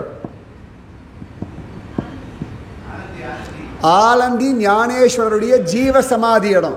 நாமதேவர் பிறந்த இடம் சந்த் நாமதேவ். பண்டரிபுரம், பாண்டுரங்கன் பக்தன் மட்டும் இல்லை, அவர் பிறந்ததே பண்டரிபுரத்தில் தான். பாண்டுரங்கன் கோவில்லேருந்து ஒரு 500-600 மீட்டர் நடந்து போயாச்சுன்னா சந்திரபாகா நதிக்கரை பக்கத்தில் இன்றைக்கும் சந்த் நாமதேவ் மகாராஜரோட வீடு இருக்கு. இன்றைக்கும் நாமதேவ் மகாராஜருடைய வம்சத்தில் வந்தவா இருக்கா. பாண்டரிபுரம் கோவிலே நடக்கிற தூரம். நிறைய நிறைய தெரியாது நமக்கு இன்னும். மீரா, பக்த மீரா ராஜஸ்தான், அது சொல்லிட்டேன். அப்புறம் சித்தோடு பக்கத்தில் உதய்பூரில், அந்த ஏரியா டெரிட்டரிக்குள்ளே கண்டுபிடிக்கும், தேடி கண்டுபிடிக்கும். அத்தனை விசேஷமானவள். எத்தனை பேர் நமக்கு தெரியும்? ஒன்றுமே தெரியாது. நிஜமாவே நிறைய விஷயங்கள் நாம் அப்படி விளையாட்டு போல. பக்தின்றது விதவிதமான பகவத் அனுபவங்கள், பக்த விஷயங்கள் அப்படியே ஸ்வீகரித்து அதில் அப்படியே லயப்பட்டு ஸ்மரணைவ சுகம். அவ்வளோ விஷயங்கள் இருக்கு. சுவாமி ராகவேந்திரர் பிறந்த இடம் அப்பாடா புவனகிரி.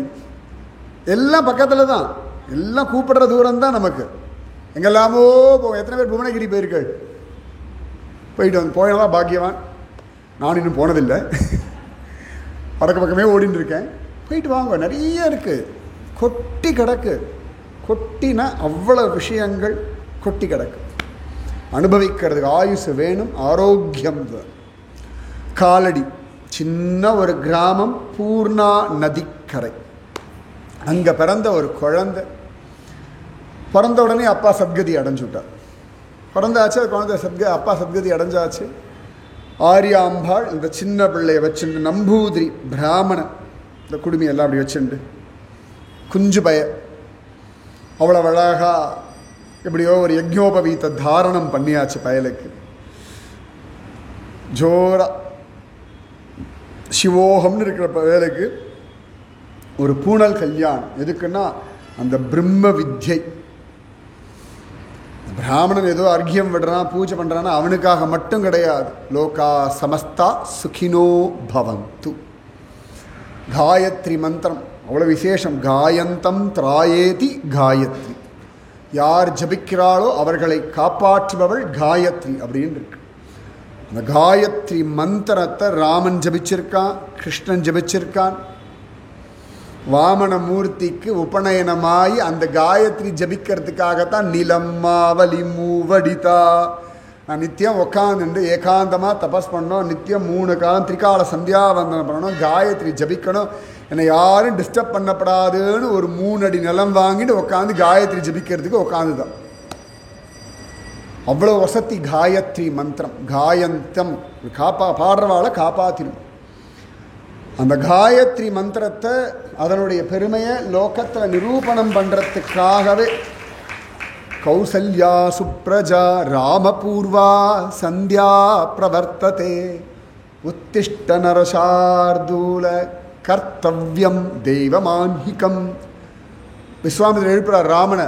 எவன் புருஷோத்தமனோ எவன் புருஷ சூக்த நாயகனோ அவன் எழுப்புறார். கௌசல்யா சுப்ரஜா ராம பூர்வ சந்தியா பிரவர்த்ததே. விடியற் காலம்பரம் வந்தாச்சுரா குழந்தை, எழுந்துக்கோ. எதுக்குடான்னா கர்த்தவ்யம் தெய்வமாஹ்னிகம், தெய்வ காரியமான சந்தியாவந்தனம் பண்ணு, எழுந்துரு. ராமனை எழுப்புறதுக்கு என்னுடைய இன்னமுதே ராகவனே தாளேனோன்னு தூங்க வைக்கிறார் ஆழ்வார். ஆனால் விஸ்வாமித்திரர் காத்தால் நேரம் ஆயிடுத்து, எழுந்துரு சந்தியாவந்தனம் பண்ணணும் பயலேன்னு எழுப்புறார் ராமனை. அவன் நம்மாத பிள்ளைகள் எப்படி எழுப்பணும்? கௌசல்யா சுப்ரஜா ராம பூர்வா சந்தியா பிரபதி, பூர்வ சந்தியா வந்து கொடுத்து காத்தால் விடியற் காலம்பரை வந்தாச்சு. கர்த்தவ்யம் தெய்வமான்னிக்கம் உத்திஷ்ட நரசார்துல, நீ புருஷ புலியா இருக்கலாம், எழுந்துரு, இந்த சமயத்தில் இந்த கர்மாவை பண்ணு. உடனே அடியே தாசன் எழுதுட்டான ராமச்சந்திரமூர்த்தி. தர்மவான் சக்கரவர்த்தி திருமகனாகவே இருந்தாலும் தர்மத்தை பண்ணுன்னு சொல்லிட்டார் விஸ்வாமித்திரன். அந்த மாதிரி நம்ம பெரியவாள்லாம் அவ்வளவு தூரம் ஸ்ரத்தையோடு இருந்திருக்கா. அந்த பிள்ளைக்கு அவ்வளவு அழகா பிரம்மோபதேசம் பண்ணி ஜம்முன்னு அனுப்பியாச்சு. முக்கியமாக அந்த வேத பாடசாலை குழந்தைகள் பிக்ஷை எடுக்கணும். இன்றைக்கெல்லாம் பிக்ஷை எடுக்கிறது இல்லை, நம்மளே வந்து கல்யாண மண்டபத்தில் தான் பண்ணுறோம். தெரிஞ்சவெல்லாம் லைனில் நிற்பா, இது இப்படியே வச்சுக்கோ, எல்லாரும் போட்டு போட்டு போட்டு போட்டு முடிச்சுடுறோம். பிக்ஷை எடுத்து படிக்கணும். கற்கை நன்றே கற்கை நன்றே பவதி பிக்ஷாந்தேகில் என்றால் அது பிச்சை புகினும் கற்கை நன்றே. பிச்சை எடுத்தாவது படின்றது இந்த வேத பாடசாலை குழந்தைகளை பேசா வச்சுட்டு தான் சொன்ன.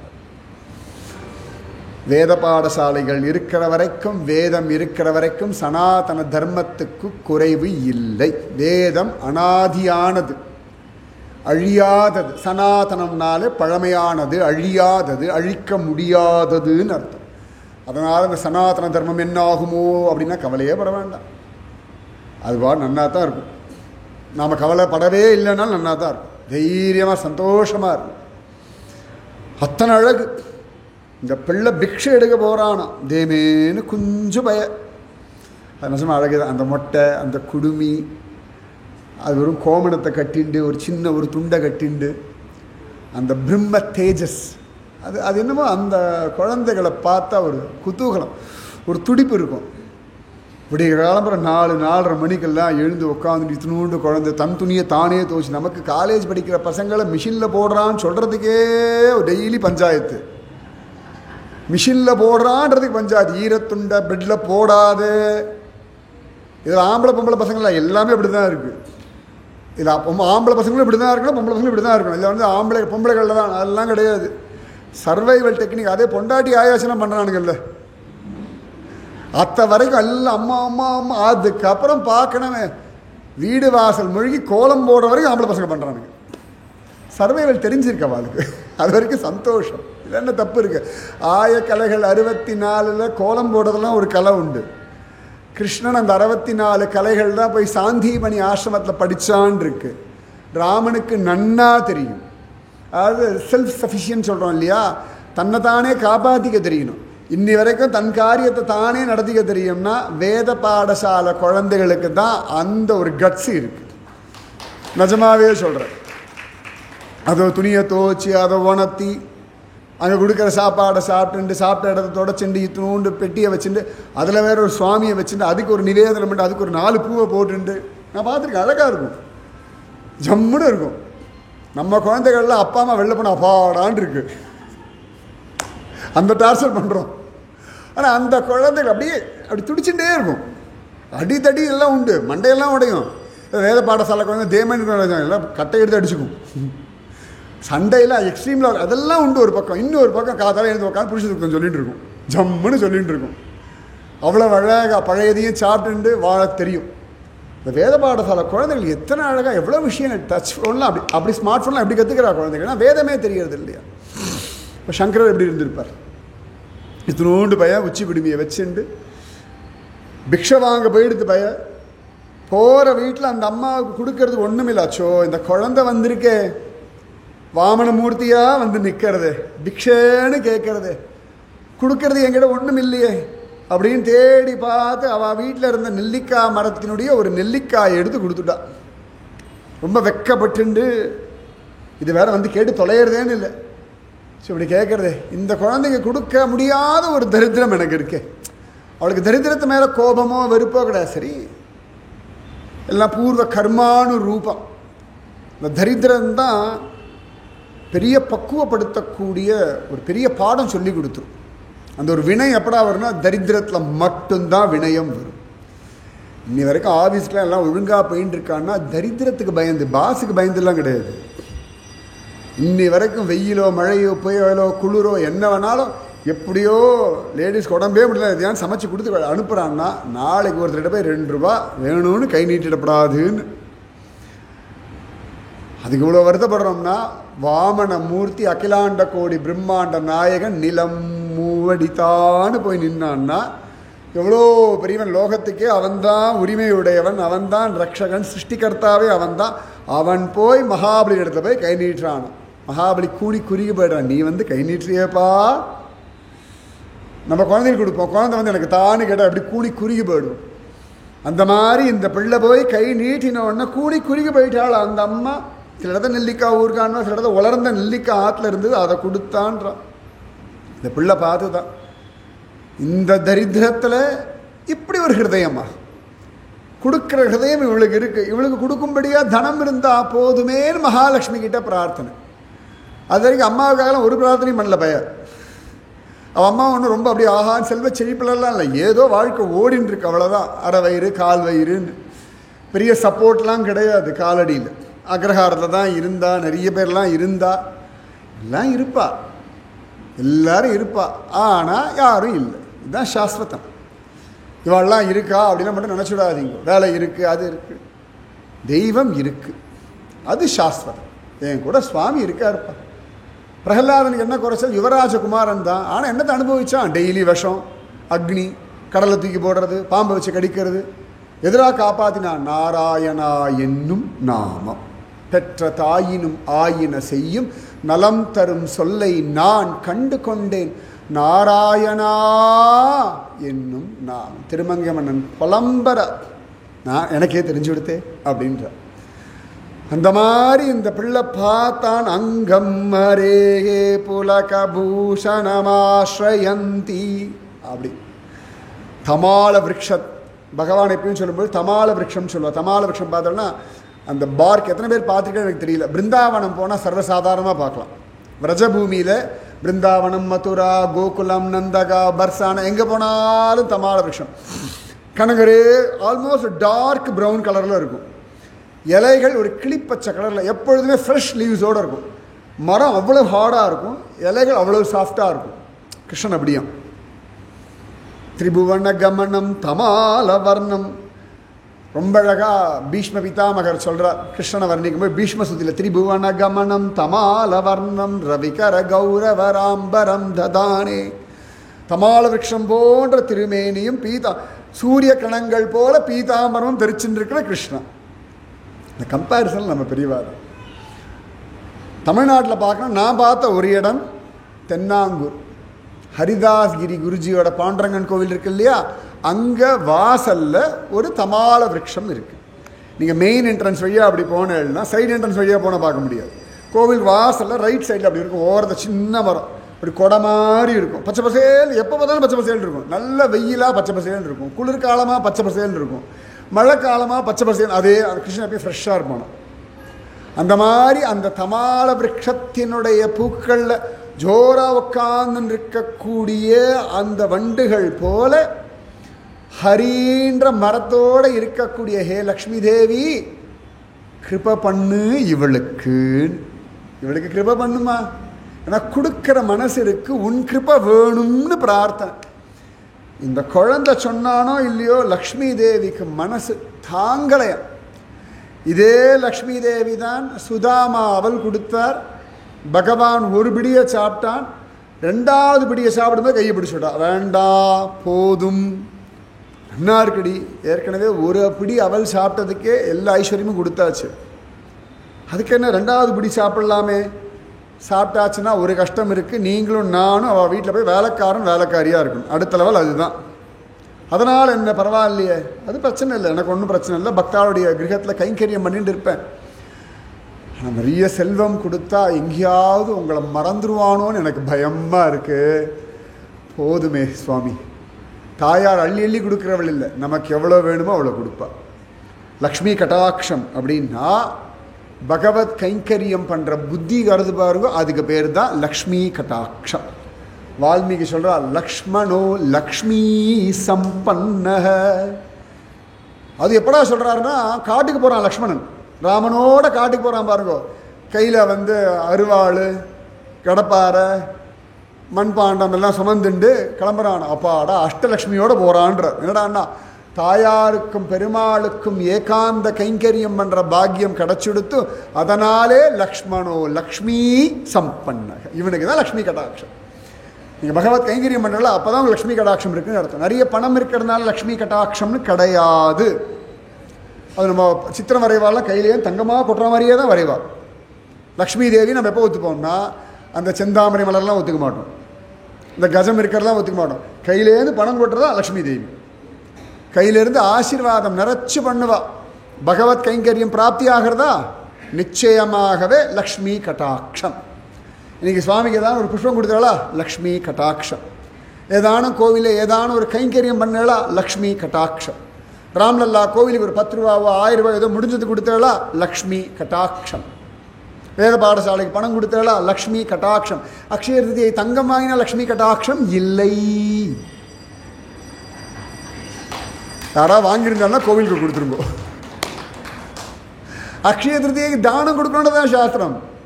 தங்கம் வாங்கணும்னு எங்கேயுமே சொல்லலை. இதெல்லாம் பின்னாடி எனக்கு தெரியும், சின்ன வயசில் நான் பார்த்தது இல்லை, ஒரு 15-20 வருஷமாக அவர் அடிச்சு விட்டுன்னு இருக்கா. சாஸ்திரத்தில் எங்கேயுமே சொல்லலை.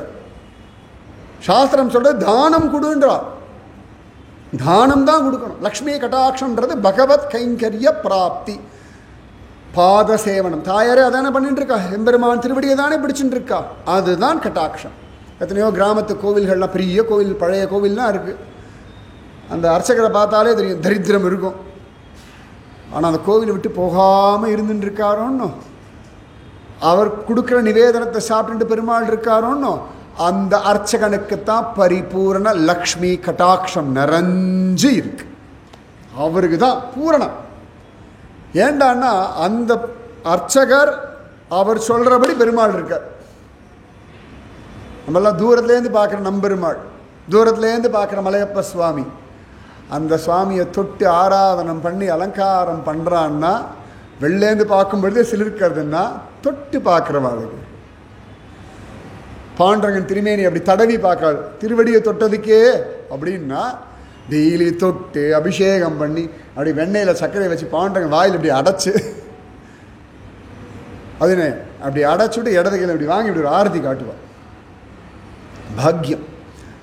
இந்த பிள்ளை பிரார்த்திச்சுட்டான லக்ஷ்மி தேவி தன்னை மறந்து அப்படியே தங்க நெல்லிக்கனியை வர்ஷிச்சுட்டாளாம். கனகதாரா ஸ்தோத்திரம் முதல் கிருப்பை இந்த பொம்பளைக்கு தான் கிடச்சி கொடுத்து. ஸ்வர்ணத்து மனான்னு இன்றைக்கும் இருக்குது, காலடியிலேருந்து கொஞ்சம் தள்ளி போகணும். எப்போயாவது உங்கள் கனகதாரா ஸ்தோத்திரம் ஜபிக்கணும்னா உங்களுக்காக ஜபிக்கப்படாது, அடுத்தவாளுக்காக ஜபிக்கணும், அப்போ தான் வர்ஷிக்கும். உங்களுக்காக நீங்கள் ஜபிக்க நீங்கள் சொல்வீங்க சாட்சியம் தான் இருக்கேன் ஒன்றும் வர்ஷிக்கலைன்னா, கனகதாரா ஸ்தோத்திரம் அடுத்தவாளுக்காக சொல்ல வேண்டிய ஸ்லோகம், உங்களுக்காக இல்லை இல்லை இல்லவே இல்லை. ஒரு ஷார்ட்கட் வேணால் சொல்கிறேன், உங்களுக்கு தெரிஞ்சவ யாராவது கஷ்டப்படுறவாகிட்ட சொல்லுங்க, நீ எனக்காக வாசிச்சிரு, உனக்காக நான் வாசிக்கிறேன், தானிக்கு தீனி சரி போயிந்தி, அப்படியும் வராது.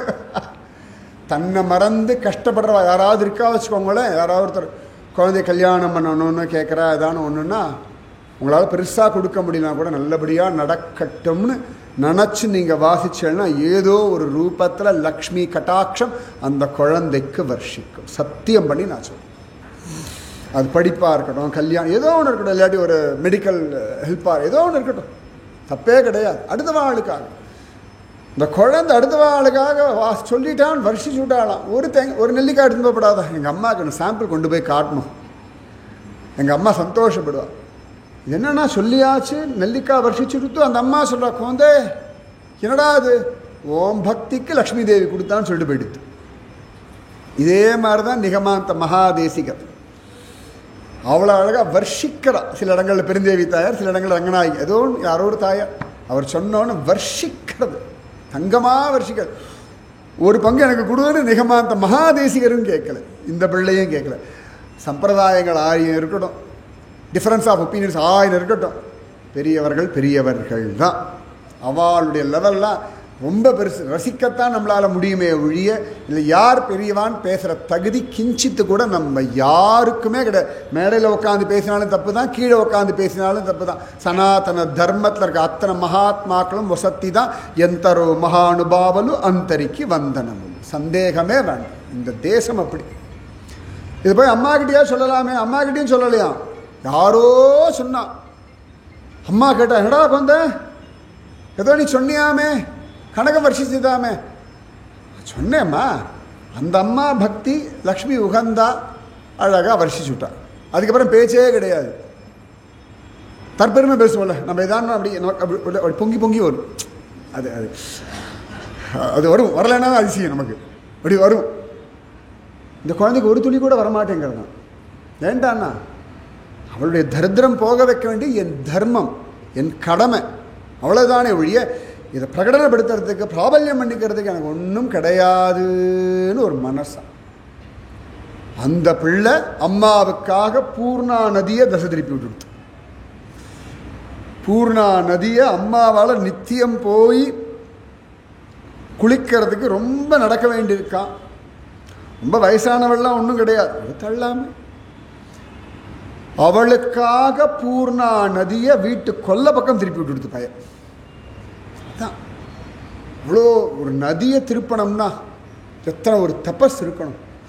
இதே மாதிரி பாஜக க்ஷேத்திரம், மத்வாச்சாரியரோட அம்மா, அங்கே ஒரு 5 குளங்கள்லாம் ரொம்ப விசேஷமாக இருக்கும். எல்லாத்துக்கும் மத்வாச்சாரியர் போய் ஜம்ப் பண்ணி குளிச்சு வந்துடுவார். ஏன்னா ஹனுமத் அவதாரம், முக்கிய பிராண அவதாரம். அதனால தான் ஹரி சர்வோத்தம வாயு ஜீவோத்தம அப்படின்னும் மத்வ சம்பிரதாயத்தில். அம்மா சொன்னாடே குழந்தை, நீ பாட்டுக்கு ஜாலியாக போய் குளிச்சு வந்துடும், அம்மாவால் முடியலடா, ஒன்றும் கவலைப்படாதாமான்னு அம்மாவுக்காக ஒரு குளம் உண்டாக்கினார். அந்த குளத்தை எல்லா தீர்த்தங்களும் வந்தாச்சு, அம்மா நீ இதில் குளிச்சா போதுமான்ட்டார். அந்த அம்மாக்கள் இடத்துல அந்த பிரீத்தி மகாத்மாக்கள் அத்தனை பேருக்கும் என்றைக்குமே இருந்திருக்கு, சந்தேகமே வேண்டாம். அம்மாவுக்காக பூர்ணா நதியெல்லாம் உண்டாக்கிட்டான். அம்மாவுக்கு அவ்வளோ சந்தோஷமாக இருக்கும். ஆஹா, இப்படி ஒரு பிள்ளை எனக்கு கிடச்சிருக்கானே, அஹோ பாக்கியம்னு சந்தோஷப்படுறாளாம். கொஞ்ச நாள் தான் சந்தோஷம். திடீர்னு ஒரு மாயா மிருகத்தை உண்டாக்கி, முதலை கடவுன் இன்றைக்கும் காலடியில் இருக்குது. ஒரு முதலையை கடிக்கிற மாதிரி கடிக்க வச்சு, ஏன்னா இதுக்கு 8 வயசில் கிளம்பணும், ஆனால் பண்ண வேண்டிய காரியமும் நிறைய இருக்குது. அப்போ திரும்பியும் அடுத்த ஜென்மா அப்படின்னா அது ஈஸியஸ்ட் ஆப்ஷன் சந்நியாசம். இருபிறப்பாளன்னு ஒரு பேர் உண்டு. யஜ்ஞோபவீத தாரணம் பூணலே 2வது பிறப்புன்னு தான் இருக்குது. அதனால் த்விஜன்னு பேர், இருபிறப்பாளன். வேறு யாருக்கு இருபிறப்புன்னு உண்டு சொல்லுங்க பார்க்கலாம்? பிறந்தாச்சு, ஆனால் 2வது பிறப்புன்னு யாருக்கு உண்டு? சூப்பர். முதல் பிறப்பு முட்டையாக வந்துடும், ஒன்றும் கிடையாது. அம்மா அடகாத்த பிறகு அதுக்கப்புறம் 2வது பிறப்பு. அப்போ பார்த்தா பரமையும் ஒரு பிராமணன் மாதிரி தான். இருபிறப்புன்றது என்ன எல்லாம் இருக்குது பாருங்க, பெரிய சயின்ஸ் இதெல்லாம். நம்ம சனாதன தர்மம் பேசாத விஷயமே கிடையாது. அதுக்கப்புறமா திரும்பியும் ஒரு புனர்ஜன்மா அப்படின்றது சந்நியாச ஆசிரமத்தை ஸ்வீகரிக்கிறது. அது வரைக்கும் எல்லாம் போயிடுமா. ஆபத் சந்நியாசம் எல்லாம் வாங்கிப்பார். நாராயண தீர்த்தர்லாம் ஆபத் சந்நியாசம் வாங்கிண்டா அப்படின்னு காண கிடைக்கும். ரொம்ப விசேஷம். ராகவேந்திரெல்லாம் கல்யாணமாகி குழந்தை குட்டிகளோடு இருக்கும் பொழுது தானே சந்நியாசம் வாங்கிக்கிறார். ஆச்சரியம் நிஜமாவே. இன்னும் ஒரு மனோபலம் வேணும். சில சம்பிரதாயத்தில் மட்டும்தான் கல்யாணமான பிறகு, முக்கியமாக ஸ்ரீ வைஷ்ணவ சம்பிரதாயத்தில் கிரகஸ்தன் தான் சந்நியாசம் வாங்கிக்க முடியும். அத்வைத சம்பிரதாயத்திலெல்லாம் பிரம்மச்சாரி அப்படியே சன்னியாசம் ஆகிடலாம். அப்போ பார்த்தோமே முந்தானேத்தி சத்ய சந்திரசேகரேந்திர சுவாமிகள் பிரம்மச்சாரி அப்படியே நேர சன்னியாசி ஆயாச்சு, பீடாதிபதி ஆயாச்சு, 71வது பீடாதிபதி அப்படி. அவ்வளோ அழகா பிரம்மச்சரியம், கிரகஸ்த தர்மம், வானப்பிரஸ்தம், சந்நியாசம். வானப்பிரஸ்தம்னா தனியாக எல்லாத்தையும் விட்டுவிட்டு பசங்க தலையெடுத்தாச்சு, அவள் கதையை அவள் பார்த்துக்கிட்டோம்னு சொல்லிட்டு தனியாக போய் வாழறது. கோயம்புத்தூருக்கு நான் சொல்லவே வேண்டாம், நிறைய நானா நாணி இருக்குது. எல்லாம் வானப்பிரசந்தான். உன் கதையை நீ பார்த்துக்கோப்பா, எங்கள் கதையை நாங்கள் பார்த்துக்குறோம், உனக்கு நான் டிஸ்டர்ப் பண்ணல, என்னை நீ டிஸ்டர்ப் பண்ணாத, அப்பப்போ வா பார்க்கலாம், சௌக்கியமானு கேட்டுக்கலாம், நீ அங்கே நில்லு, நான் இங்கே நிற்கிறேன், நீ எல்லாமே வானப்பிரஸ்தவாசிகள் தான், சந்தேகமே வேண்டாம். அந்த காலம் காடு இருந்தது, காட்டில் போனால் இப்போ காடு இல்லை, வீடு வாங்கிட்டு போகிறோம், அவ்வளோதான் வித்தியாசம். அங்கேயும் போய் புலம்பிட்டு தான் ஒன்றும் பண்ண முடியாது, அதுக்கு யாரும் ஒன்றும் பண்ண முடியாது. அழகாக ஒவ்வொரு ஸ்டேஜில் அப்படி எதெல்லாம் தேவையில்லையா அப்படி ஒதுங்கி ஒதுங்கி போகணும். ஸ்கூல் முடிச்சாச்சுன்னா காலேஜ் போய்டுறோம் இல்லையா, ஸ்கூலை நினச்சிக்கலாம், அலுமினி ஃபங்க்ஷனுக்கு போகலாம், அங்கேயே போய் உட்காந்துட்டுக்கலாம் சொல்ல முடியாது, ஏதோ கெட் டுகெதர் போகலாம், அவ்வளோதான். இப்போ என்னென்ன காலகட்டத்தில் எதை விடணுமோ அதை விட்டுட்டு போகணும். இந்த பிள்ளைக்கு அவ்வளோ தூரம் அம்மாவை பிடிக்கும். அம்மா நான் சன்னியாசம் வாங்கி அலோவ் பண்ணுமா, அப்போ தான் நான் உயிர் பிழைக்க முடியுமா, அப்படி முதல்ல விழுங்கிடுமா. இதுலைக்கு முதலையெல்லாம் வர வேண்டிய ஏரியாவே கிடையாது, அது ரொம்ப பாவப்பட்ட ஒரு இடம். அதெல்லாம் தேமேன்னு ஒரு பூர்ணா நதி. உடனே அம்மா சரி எங்கேயோ என் பிள்ளை நன்னா இருக்கட்டும்னு சொல்லி விட்டுட்டா, சந்நியாசம் வாங்கிட்டு எடுத்து நேராக ஆச்சாரியனை தேடிட்டு போகிறதுக்கு முன்னாடி அம்மா கிட்ட சொல்கிறான் பிள்ளை, அகனி அம்ப ராத்திரி சமயே சமயாந்தரேவா சஞ்சிந்தய ஸ்வவசகா அவசகா அதவாமாம் ஏஷ்யாமி தத்ர சமயம் சகலம் விகாய விஸ்வாசமாப்னுஹி மிருதாவபி சம்ஸ்கரிஷ்யே. அம்மா உன்னுடைய அந்திம காலத்தில் நான் உனக்காக வந்து நிற்பேன்னு சத்தியம் பண்ணுறது. மாதவிய சங்கர விஜயத்தில் இந்த ஸ்லோகம் காண கிடைக்கிறது. அம்மா கிட்ட பிள்ளை சொல்ல, அம்மா அது ராத்திரியாக இருக்கட்டும், பகலாக இருக்கட்டும், சந்தியா வேலையாக இருக்கட்டும், நான் என்ன வேலை வேணால் பண்ணிட்டு இருப்பேன், நீ உன் வசத்தில் இருந்தாலும் சரி, இல்லாட்டி எல்லாம் மறந்து போய் கட்டையும் போலே கல்லும் போலே கிடந்தாலும் சரி, அம்மா என்ன பண்ண அப்படியே போட்டுட்டு ஏஷாமி தத்ர சமயம் சகலம் விகாய எல்லாத்தையும் போட்டுட்டு நான் வந்து நிற்பேம்மா. சம்ஸ்கரிஷ்ய உனக்கு அந்திம சம்ஸ்காரம் நான் பண்ணுவேன்னு ஒரு வாக்கு. ஏன்னா உலகத்துக்காக நீ என்ன விடுறல்ல, அப்போ உனக்கு பண்ண வேண்டிய தர்மம் என்னுடையது. அந்த நன்றி இருக்கணும் இல்லையா? நீங்கள் 1000 சொல்லலாம், அந்த அம்மா இல்லைன்னா அடையாளம் யார் நமக்கு? எதை கொண்டு பேசுறது, யாரை கொண்டு பேசுறது, எதை வச்சுட்டு பேசுறது சொல்லுங்க பார்க்கலாம். இந்த ஊருன்னு சொல்கிறோம், மாத்ருபாஷா, மதர்லேண்ட், எல்லாம் திரும்பி திரும்பி அங்கே தானே வந்து நிற்கிறோம்.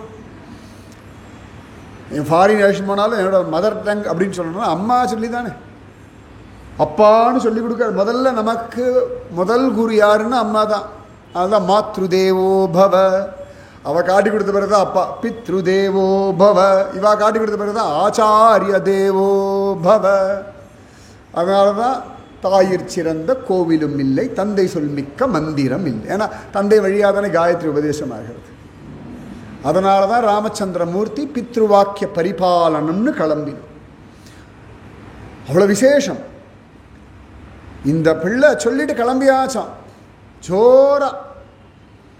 எங்கடா அண்ணா குருவை தேடிட்டு போகிறானா? ஏன்னா குரு வேணும் இல்லையா? பெரிய சங்கரனாவே இருந்தாலும் ஒரு குரு வேணுமா? தேடி கண்டுபிடிச்சு நர்மதா நதிக்கரையில் கோவிந்த பாதரை பார்த்துட்டான். இந்த குருவை பார்த்தா தான் ஒரு பூரணம், இல்லாட்டி அது பூரணத்துவம் ஆகாது. ஆதிசேஷனாகவே இருந்தாலும், லக்ஷ்மணனாகவே பிறந்தாலும், பலராமனாகவே கிருஷ்ணனுக்கு அண்ணாவாகவே இருந்தாலும், கலியுகத்தில் ராமானுஜனா வந்தாச்சுன்னா ஒரு ஆள வந்தார் பெரிய நம்பிகள், திருக்கோஷ்டியூர் நம்பிகள் வேணும்தான், திருக்கட்சி நம்பிகள் வேணும்தான். பரமாச்சாரியா சொல்லுவார், அந்த குதிரைக்காரன்லாம் சொல்லுவார். பரமாச்சாரியா லைஃப் ஹிஸ்ட்ரியில் பார்த்தோம்னா பெரிய குரு, இவர் ஜெகதாச்சாரியன்னு பேர். ஆனால் அவர் சொல்லுவார், அவர் தான் எனக்கு எல்லாம் சொல்லி கொடுத்தார். இந்த பெரியவாளாவது குருவை விட்டுட்டு கால பாருங்க, சொல்லவே மாட்டார். குரு இல்லைன்னா அப்புறம் என்ன இருக்கு? ஷரீரம் சுரூபம் ததாவா கலத்திரம் யசாரு நித்ரம் தனம் மேரு துல்லியம் மனச்சேன்ன லக்னம் குருரங்கிரி பத்மே ததக்கிம் ததக்கிம் ததக்கிம் ததக்கிம். சங்கருடைய குருவஷ்டகத்தில் சொல்கிறார், எல்லாம் இருக்கட்டுமே, குரு இல்லைன்னா அஸ்திவாரம் இல்லாமல் என்னத்த வீடு? சில சமயத்தில் அஸ்திவாரம் போட்டு அப்படியே நின்றுடும் கட்டடம். இந்த அஸ்திவாரத்தை நம்பி திருப்பி கட்டடத்தை கட்டிடலாம். அஸ்திவாரம் வீக்காக இருந்தால் போச்சு. 100 மாடி கட்டடம்னா அதுக்கு அஸ்திவாரம் அவ்வளவு ஸ்ட்ராங்காக இருக்கணும் இல்லையா? குருன்ற அஸ்திவாரம் வேணும். அதனால தான் சதாசிவசமாரம்பாம் சங்கராச்சாரிய மத்தியமாம் அஸ்மதாச்சாரிய பர்யந்தாம் வந்தே குரு பரம்பராம் லக்ஷ்மீநாத சமாரம்பாம் நாதயாமுன மத்தியமாம் அஸ்மதாச்சாரிய பர்யந்தாம் வந்தே குரு பரம்பராம். குரு பரம்பரை மத்வ சம்பிரதாயம் எல்லாத்துக்கும் அந்த குரு பரம்பரை தான் பெருசு. கோவிந்தபாதர் கிடச்சுட்டார், குரு அனுகிரகம் கிடச்செடுத்து.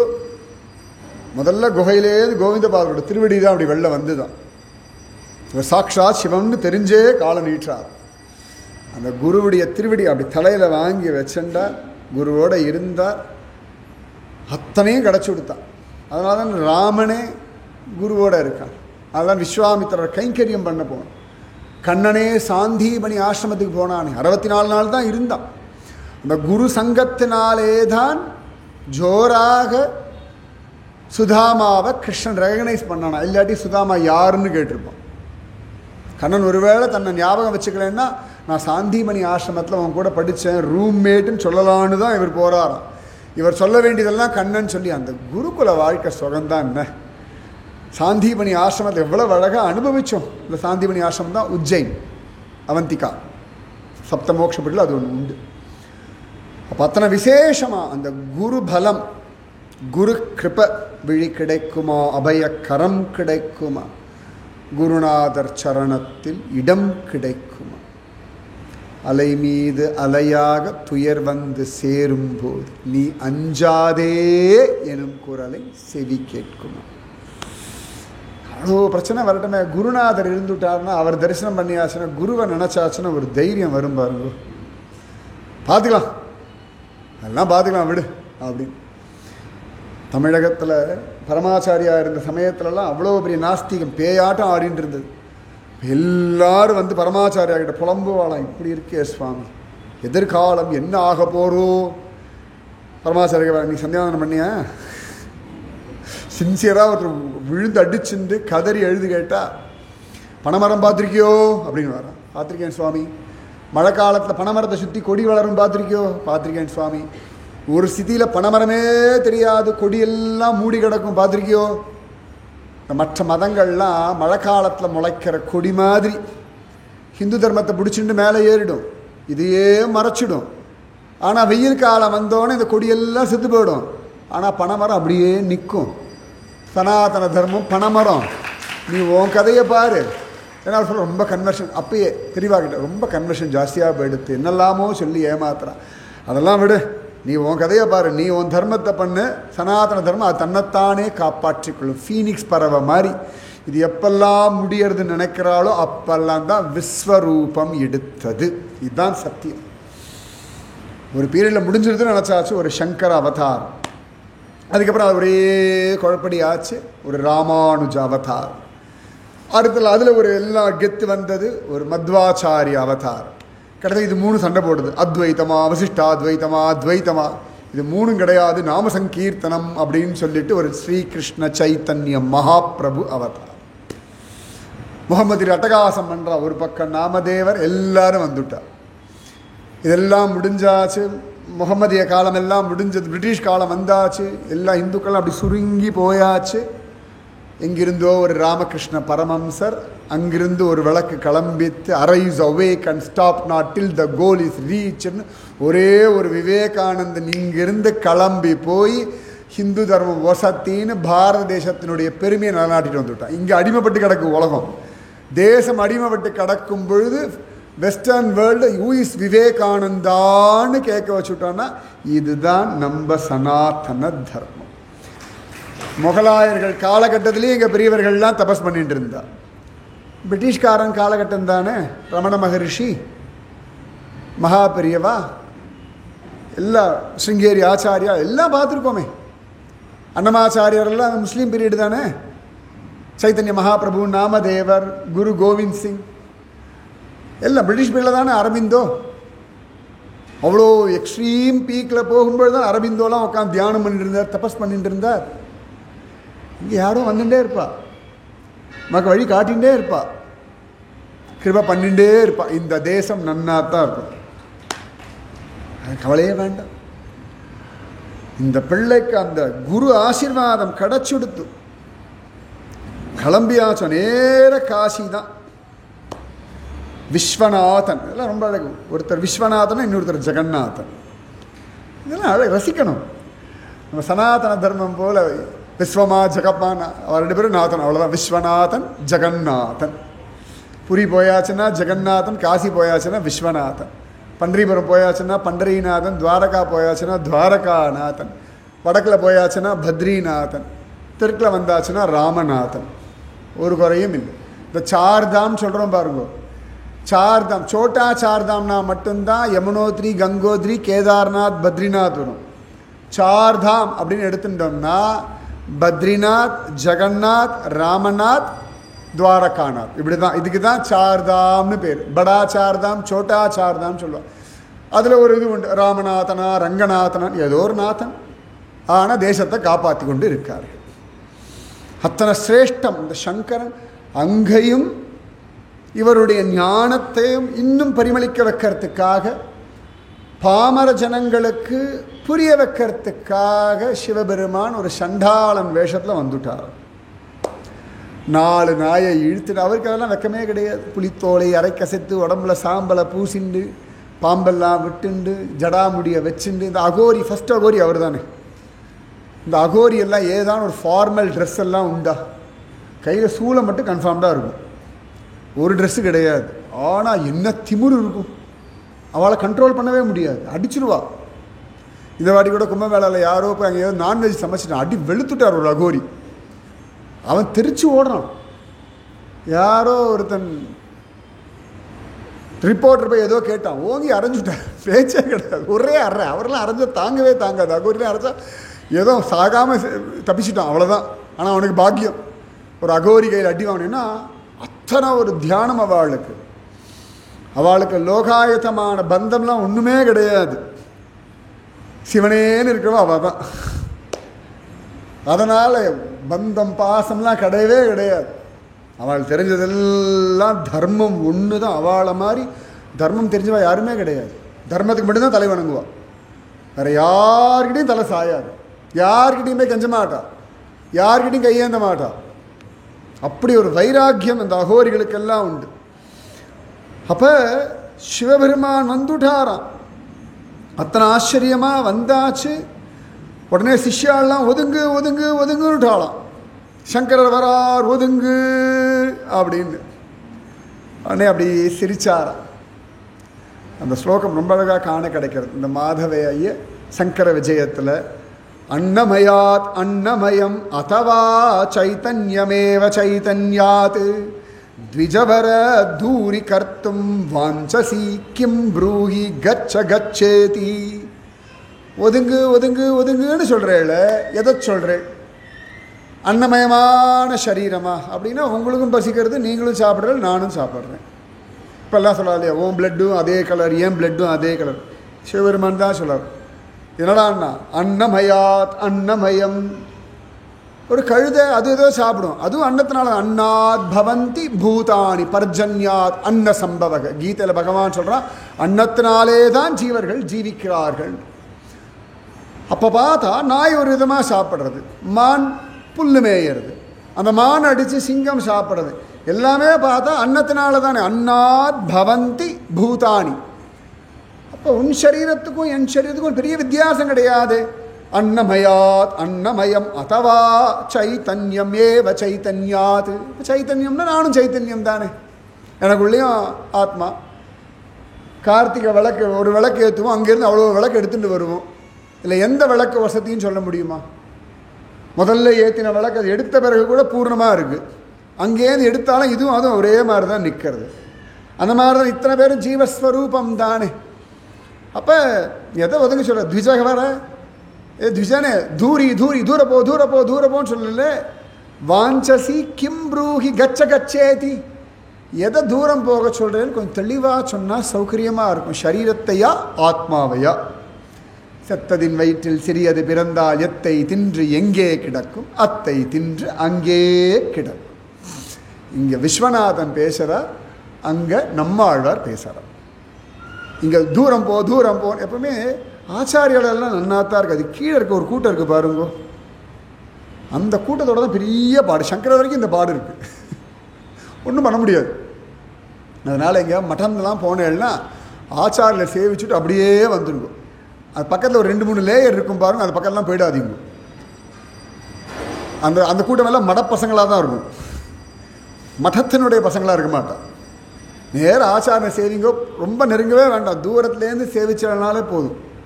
ஆச்சாரியனுக்கு நீங்கள் ஆத்மான்னு தெரிஞ்சால் போதும், உங்கள் பயோடேட்டெல்லாம் வேண்டவே வேண்டாம், அவளுக்கு பார்த்தாலே தெரியும். அந்த லேயருக்குள்ளே போனேன்னா நொந்தே போயிடுவேன். கொஞ்சம் தள்ளியே நில்லுங்க, தூரத்துலேருந்து நமஸ்காரம் பண்ணுங்க, ஒரு அக்ஷரம் வந்தால் அவர் பார்த்தாலே போதும். விழி கிடைக்குமா, அபயக்கரம் கிடைக்குமா, இது போதும்.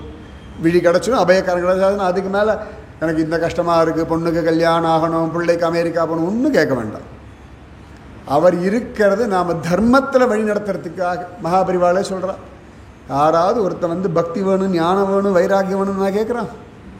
பொண்ணுக்கு கல்யாணமாக நன்றான், வியாதி, நான் என்ன மேட்ரிமோனியல் சர்வீஸாக நடத்துகிறேன் அப்படின்றார். பெரியவா நன்னா இருக்கணும், உங்கள் இஷ்டப்படி இருக்கணும்னா போதுமே, வேற என்ன வேணும்? பகவான் இஷ்டப்படி இருந்துட்டா போதாதா?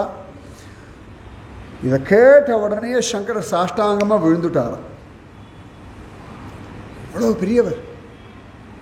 ஆனால் அந்த வினயம், சங்கரருடைய பெரிய ஒரு ஐடியாலஜி என்னென்னா, எவ்வளோ அவசரம் போனாலும் நாம் என்றைக்குமே சிஷ்யன்தான், ஸ்டூடெண்ட்டு தான்.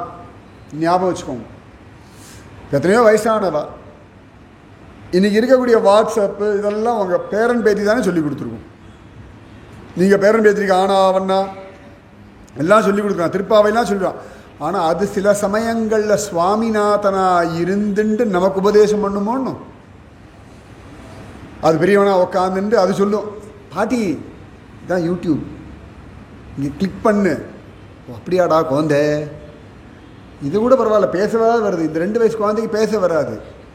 மொபைலை எடுத்து ஓப்பன் பண்ணி யூடியூப் கிளிக் பண்ணி அதனுடைய கார்ட்டூனை கிளிக் பண்ணி அதுக்கு பார்க்க தெரியும். அதுக்கு யூடியூப்பு இன்டர்நெட் இவ்வளோ பைசாலாம் தெரியாது. நம்ம வேறு தானே காட்டினா கூட இப்படி வேறு தள்ளும், அது இப்படி தள்ளும், பேச்சே வரல இன்னும். ஆனால் கரெக்டாக யூடியூப் தெரியாது. சமயத்தில் அவைகள் குருவாக இருந்து நமக்கு வழி காட்டிட்டு தானே இருக்குது. அதான் சுவாமிநாதன்னு சொல்கிறோம், தகப்பன் சுவாமின்னு கொண்டாடுறோம் முருகனை. அப்போ சங்கரர் சாஷ்டாங்கமாக விழுந்துட்டாரா. விழுந்த பிறகு தெரியுது விஸ்வநாதன்னு தெரியாது. விஸ்வநாதன்னு தெரிஞ்ச வேலை. ஓ, நாயை கூட்டுண்டு வர இவனிடத்துல, அதுதான் நம்ம தேசம். ரைக்வர்னு ஒரு ரிஷி இருந்தார், வண்டி ஓட்டான், வண்டிக்காரன். அவரை மாதிரி சந்தோஷமாக ஆள் இல்லைன்னு அம்சபக்ஷிகள் சொல்லி கேட்குறதான். அதுக்கப்புறம் ராஜா தேடிண்டு போய் யார் ரைக்வர்னு பார்த்தா வண்டி ஓட்டுற வண்டி மாட்டுக்காரன். ஆனால் பெரிய ஞானி அப்படின்னு தான் காண கிடைக்கும். ஸோ ஞானம்ன்றது எங்கேருந்து வேணால் பரிமளிக்கும். நம்ம சனாதன தர்மத்தில் எவ்வளோ விஷயங்கள் தெரியும். இன்றைக்கி உங்களுக்கு எதான கோவிலுக்கெலாம் போகிறேள் அப்படின்னா அந்த கோவில் விஷயத்தை அந்த வாசலில் பூ விற்கிற அம்மாட்ட கேளுங்க, அழகாக சொல்லுவாள். பெருமாள் சைஸிலிருந்து என்ன மாலை போட்டுப்பார், எவ்வளவு சைஸ் போடணும் வரைக்கும் அவளுக்கு தான் தெரியும். நீங்கள் உள்ளே போய் அர்ச்சகர் கேட்கவே வேண்டாம், வாசல்லையே கேட்டுவிடலாம். சாதாரணமாக சொல்லிவிடுவா கதையை. ஒரு திருக்கோளூர் பெண் பிள்ளை ராமானுஜிடத்தில் பேசலையா, அழைத்து வருகிறேன் என்றேனோ அக்ரூரரை போல. ஒரு ஊரை விட்டு கிளம்புற ஒரு பெண் பிள்ளை இதிகாச புராண ஆழ்வார்கள் வைபவங்களை அப்படி எடுத்து கொடுத்துட்டாலும். சுவாமி ராமானுஜர் சேவிக்க மட்டும்தான் சேவிக்கல, ரசிச்சு கேட்குறா, அது எப்படி இவ்வளவு ஞானம் இவளுக்கு அப்படி. அதனால் எப்பொழுதுமே எந்த அவசரத்துக்கு போனாலும் இன்னும் தெரிஞ்சுக்கணும். கற்றது கைமண் அளவு, நிறைய கற்றுக்கணும். சங்கர சன்னியாசி சேவிச்சுட்டாராம். ஏண்டா அப்படின்னா எவ்வளோ பெரிய ஞானம் இது. அப்போ எல்லாரும் ஆத்மா தானே, இது சகலமும் ஆத்மா, பேதம் இல்லைன்ற ஒரு பெரிய ஃபிலாசபி எங்கடா கிடச்சதுன்னா, காசியில் வழியில் ஒரு 4 நாயை கூட்டுண்டு வர ஒரு சாதாரண மனுஷ வேஷத்தில் வந்து சிவபெருமான் உபதேசம் பண்ணிட்டார்.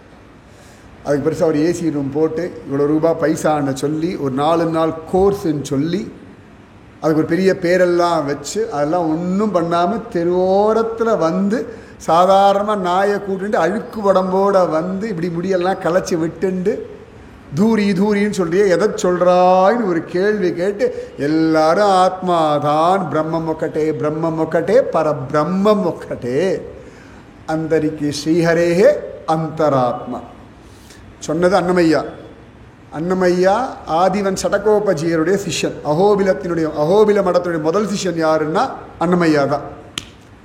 சொல்கிறது சங்கரர் விஷயம். அந்த அனுபவம் இன்றைக்கும் பார்த்தோம்னா ஞானேஸ்வர் மாவுலி, ஞானதேவர் பாண்டுரங்களுடைய பக்தர், அவர் சொல்லும் பொழுது கைவல்ய சாம்ராஜ்ய சக்கரவர்த்தி சந்த் ஞானேஸ்வர் மகாராஜ் மாவுலி கி ஜெய் அப்படிதான் சொல்லுவார். அவ்வளோ அழகு.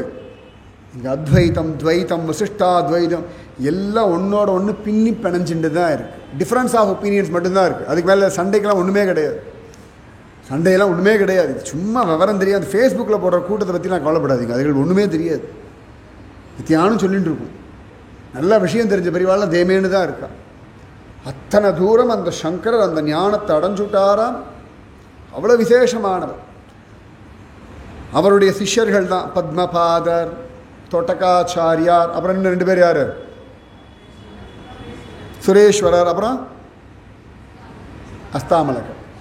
அஸ்த ஆமலக்கம். உள்ளங்கை நெல்லிக்கனி போல ஞானத்தை உடையவன். அதுதான் அஸ்த ஆமலக்கம். கையில் நெல்லிக்கனி மாதிரி ஞானம் உடையவர்னு அர்த்தமா.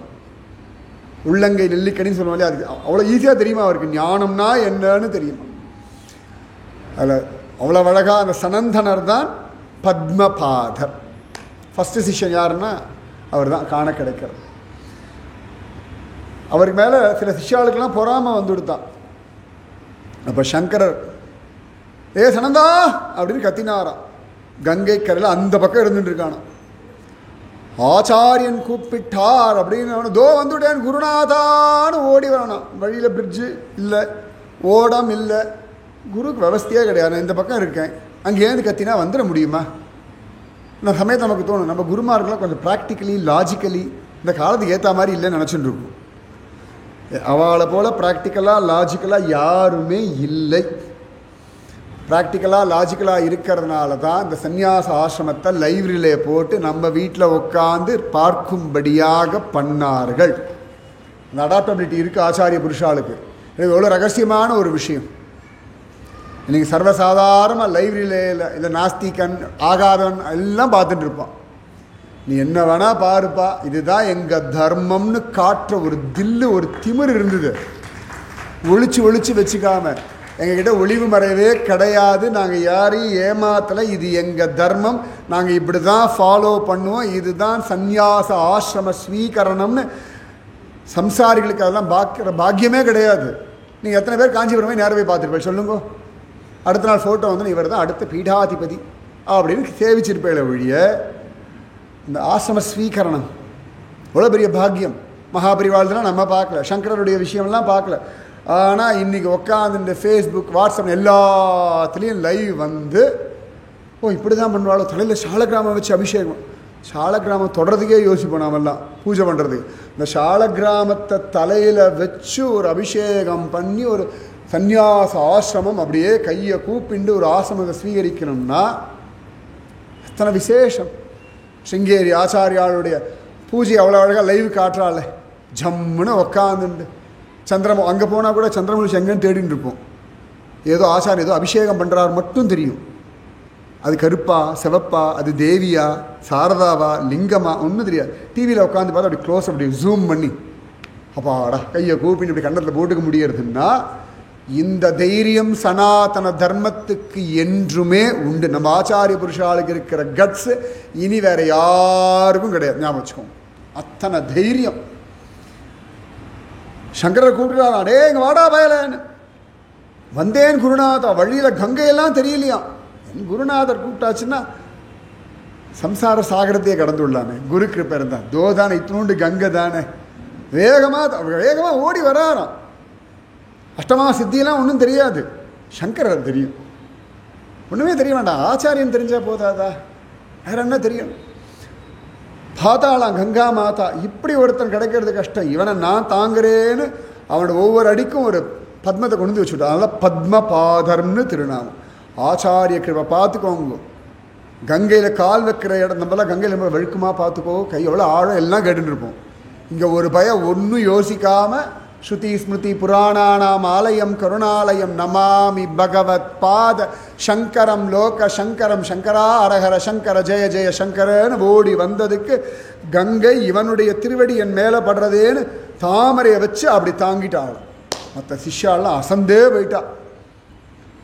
சங்கர வேற ஒன்றும் சொல்லுவாங்க, எவ்வளோ பெரியவன் பார்த்தேலான்னு சொல்லலையா, பேசவே வேண்டாம், ப்ராக்டிக்கலாக காண்பிச்சுட்டு போயிடுவான், ப்ராக்டிக்கலாக காட்டுவான். மகாபெரிவா அப்படி தான் பண்ணுறார். காஞ்சிபுரத்தில் பெரிய நாஸ்திக மாநாடு நடக்கிறது. தெய்வம் இல்லை, முக்கியமாக அவர்களாம் காஞ்சி மடம் தான் டார்கெட் இன்னி வரைக்கும். பெரிய இது மகாபெரிவா மடத்தில் உட்காந்துருக்கார். நல்ல மத்தியான சமயம். மகாபெரிவா அப்படி சொன்னாராம் சிப்பந்திகளை பார்த்து, நல்லா நீர்மோர் கரைச்சி வாசலில் வெய். சிஷ்யாலாம் பார்த்தா வெள்ள கூட்டமே இல்லை சுவாமி, யாரும் வரலையே, கரைச்சி வெய். கரைச்சி வச்சுட்டா யாராவது வந்தா கூடன்னு சொல்லுவார். இன்றைக்கி அவரே போய் உக்காந்துட்டார். இந்த நாஸ்திக கூட்டம் நடந்து முடிஞ்சு எல்லா கூட்டமும் மடத்து வாசல் வழியாக தான் போகிறது. வெயில் இப்போ வரான் பார், அவனுக்கு கூட ரொம்ப காஞ்சி போய் வரான். 4 மணி நேரம் கடவுள் இல்லை, இந்து மதம் பொய் அப்படின்னு கேட்டுட்டு வந்தவனுக்கு ஒரு டம்ளர் நீர்மோர் கொடுத்து ரொம்ப சந்தோஷம் சாமின்னு கையை கூப்பி வச்சுட்டு போயிட்டார். டாக்டிக்ஸ். ஒரு நீர்மோரை கொடுத்து இவ்வளோ நேரம் காட்டு கத்தல் கத்தினது எல்லாம் வேஸ்ட்டுன்னு நிரூபணம் பண்ணணும்னா சூக்ஷ்மமாக அவளுக்கு தெரியும். இன்னும் நீர்மோர் குடிக்கும்போது நினச்சிக்கோங்க, அது எவ்வளோ சிம்பிளாக. அவங்ககிட்ட போய் ஆர்கியூ பண்ணல, நான் உனக்கு ப்ரூவ் பண்ணட்டுமாலாம் கேட்கல. இது பாமர ஜனங்கள் ஏதோ வந்திருக்கு, பாவம் புரியலை. அங்கே போனேன், என்னடா அது, நீர்மோர் கொடுறா, சாமி கொடுக்குறா. சாமி இல்லைன்னு கதை பண்ணிட்டு வந்திருக்கானுங்க, சாமி இல்லைன்னு கேட்டுட்டு வந்திருக்கானுங்க. ரொம்ப சந்தோஷம் சாமி, அப்பாடா வெயிலுக்கு எதமாக இருக்குது சாமி, 1000 சாமி சொல்லிட்டு போகலாம். ஆசாமியை பார்த்துட்டு இந்த ஆசாமி பொய் சாமி பொய்ன்னு அவங்க லபதிபோ லபதிபோ லபதிபோன்னு கத்திட்டு இருந்தானுங்க. இங்கே வந்து சாமி சாமி சாமி சாமி கையை வேற கூப்பிட்டு சுயமரியாதை எல்லாம் போய் கையை கூப்பிட்டு ரொம்ப சந்தோஷம் சாமின்னு போயிட்டான். அதுதான் மகாத்மாக்கள். சங்கரை பார்த்தேளான்னு சொல்லலையா, அந்த கங்கை கரையை தாண்ட வச்சுட்டு ப்ரூவ் பண்ணிட்டார். அத்தனை பெரியவர். அதே மாதிரி தான் கிரி. பெருசாக ஒன்றும் தெரியாது, ஆச்சாரிய கைங்கரியம் ஒன்று தான் அந்த பயலுக்கு தெரியுமா. ஆனால் அந்த கிரி இல்லாமல் வேதாந்த பாடம் எடுக்க மாட்டார் சங்கரர். எல்லா சிஷ்யாலும் வந்தாச்சு, உக்காந்தாச்சு. இந்த பத்மபாதரும் உட்காந்துருக்கார். சுவாமி பாடம் எடுக்கலாமே. அப்போ சங்கரர் சொன்னார், இல்லைனா கிரி வரட்டும், அவன் வந்தோடனே பாடம் எடுக்கலாம். இந்த பத்மபாதர் சிரிச்சுட்டே சொன்னாராம், கிரிக்கு எடுக்கிறதும் செவத்துக்கு எடுக்கிறதும் ஒன்று தான். செவத்துக்கிட்ட தான் சொன்னால் அதை ரிப்ளை பண்ணுமா, ஒரு எமோஷன் காட்டுமா, புரிஞ்சது புரியலதான் சொல்லுமா. அவனும் குட்டிச்சவரும் ஒன்றுன்னுட்டார். சங்கருக்கு சுருக்குன்னு வந்துடுத்தான், ஒன்றும் சொல்லலை. ஆனால் கிரி நன்னா கேட்டுப்பாரான். ஆஹா ஆஹா, ஓ அப்படியா, ஆஹா. எல்லோரும் என்ன புரிஞ்சுதுன்னா, ஆச்சாரின் அழகாக சொல்கிறார், அதை ரசித்தேன். இந்த எக்ஸ்பிரஷன் அமக்கலமாக இருக்குது, அவ்வளோதான் எனக்கு புரிஞ்சுது. எனக்கு தத்துவம்லாம் புரியலை, அத்வைத்தம் புரியலை, ஜீவ பிரம்மம் ஒன்றும் தெரியல, எனக்கு சிவோகம்லாம் ஒன்றும் புரியல. ஆச்சாரியனை பார்த்தேன், எப்படி ரசித்து அனுபவித்து சொல்கிறார், நம்ம மேலே எவ்வளோ அக்கறை, அதை ரசிச்சேன்னுடுவாராம்.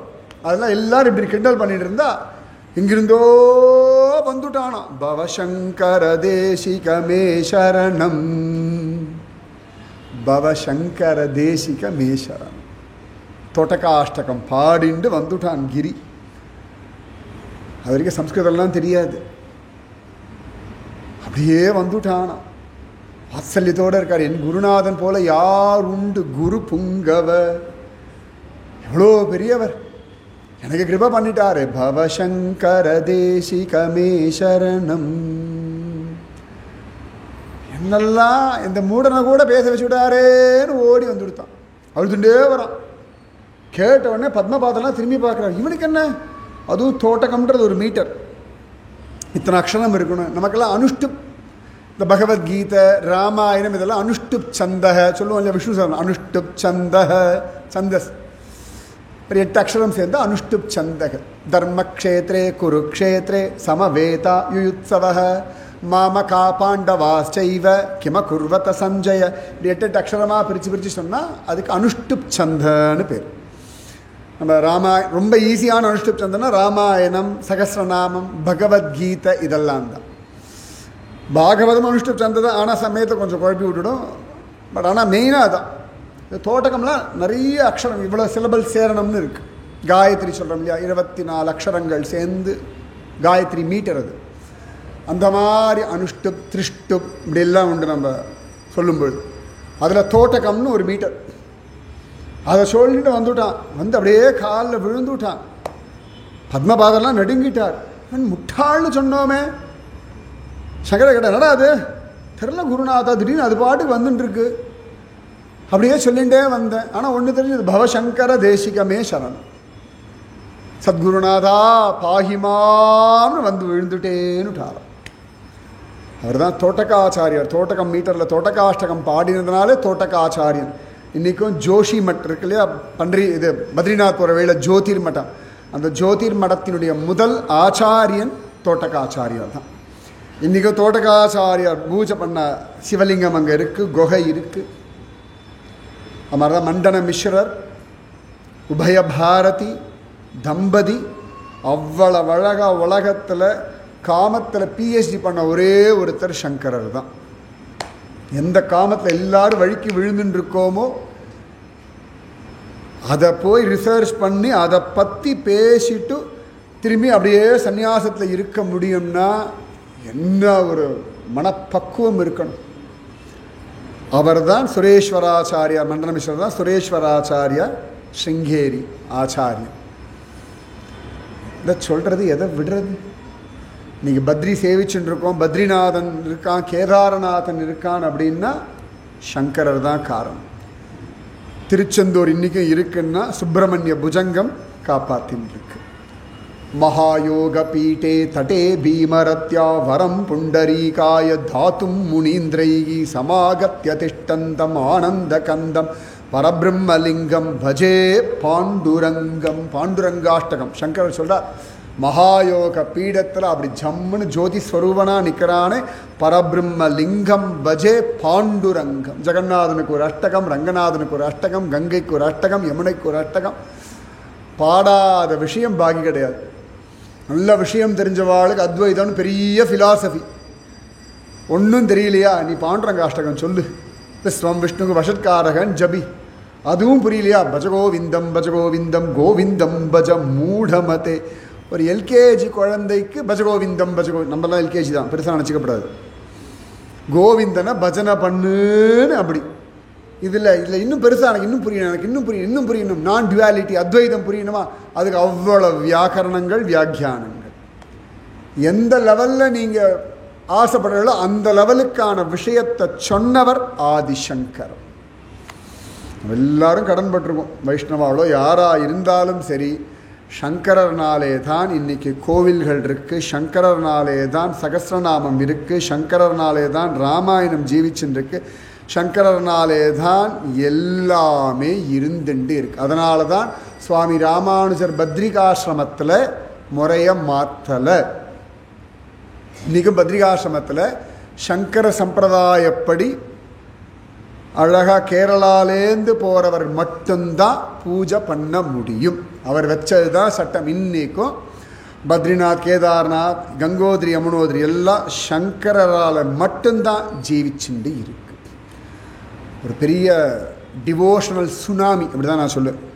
32 வயசுக்குள்ளே எல்லாத்தையும் ஒரு கலக்கி சில மதங்கள்லாம் ஒடுங்கி போய் காணாமல் போயிடுத்துனா ஒரே ஒரு சுனாமி, சங்கர சுனாமி வந்து பிரம்ம சத்தியம், சனாதன தர்மம் சத்தியம், ஷண்மதம்னு பிடிச்சி நிற்க வச்சாரோ. இன்றைக்கி நாமெல்லாம் கோவிலில் போய் நட்சத்திரம் சொல்லி அர்ச்சனை பண்ணிட்டு இருக்கோம். ஒரு வேளை சங்கரர் வரலையோ நமக்கு அடையாளமே கிடையாது.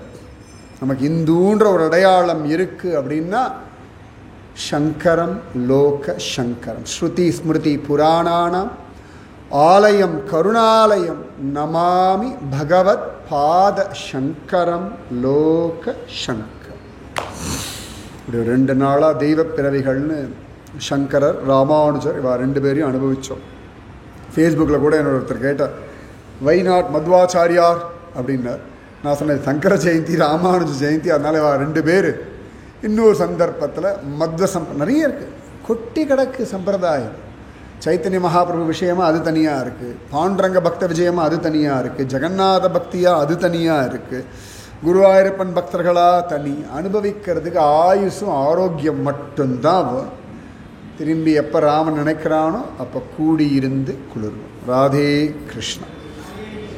ஹர ஹர சங்கர ஜெய ஜெய சங்கர. ராதே கிருஷ்ணா, ராதே கிருஷ்ணா.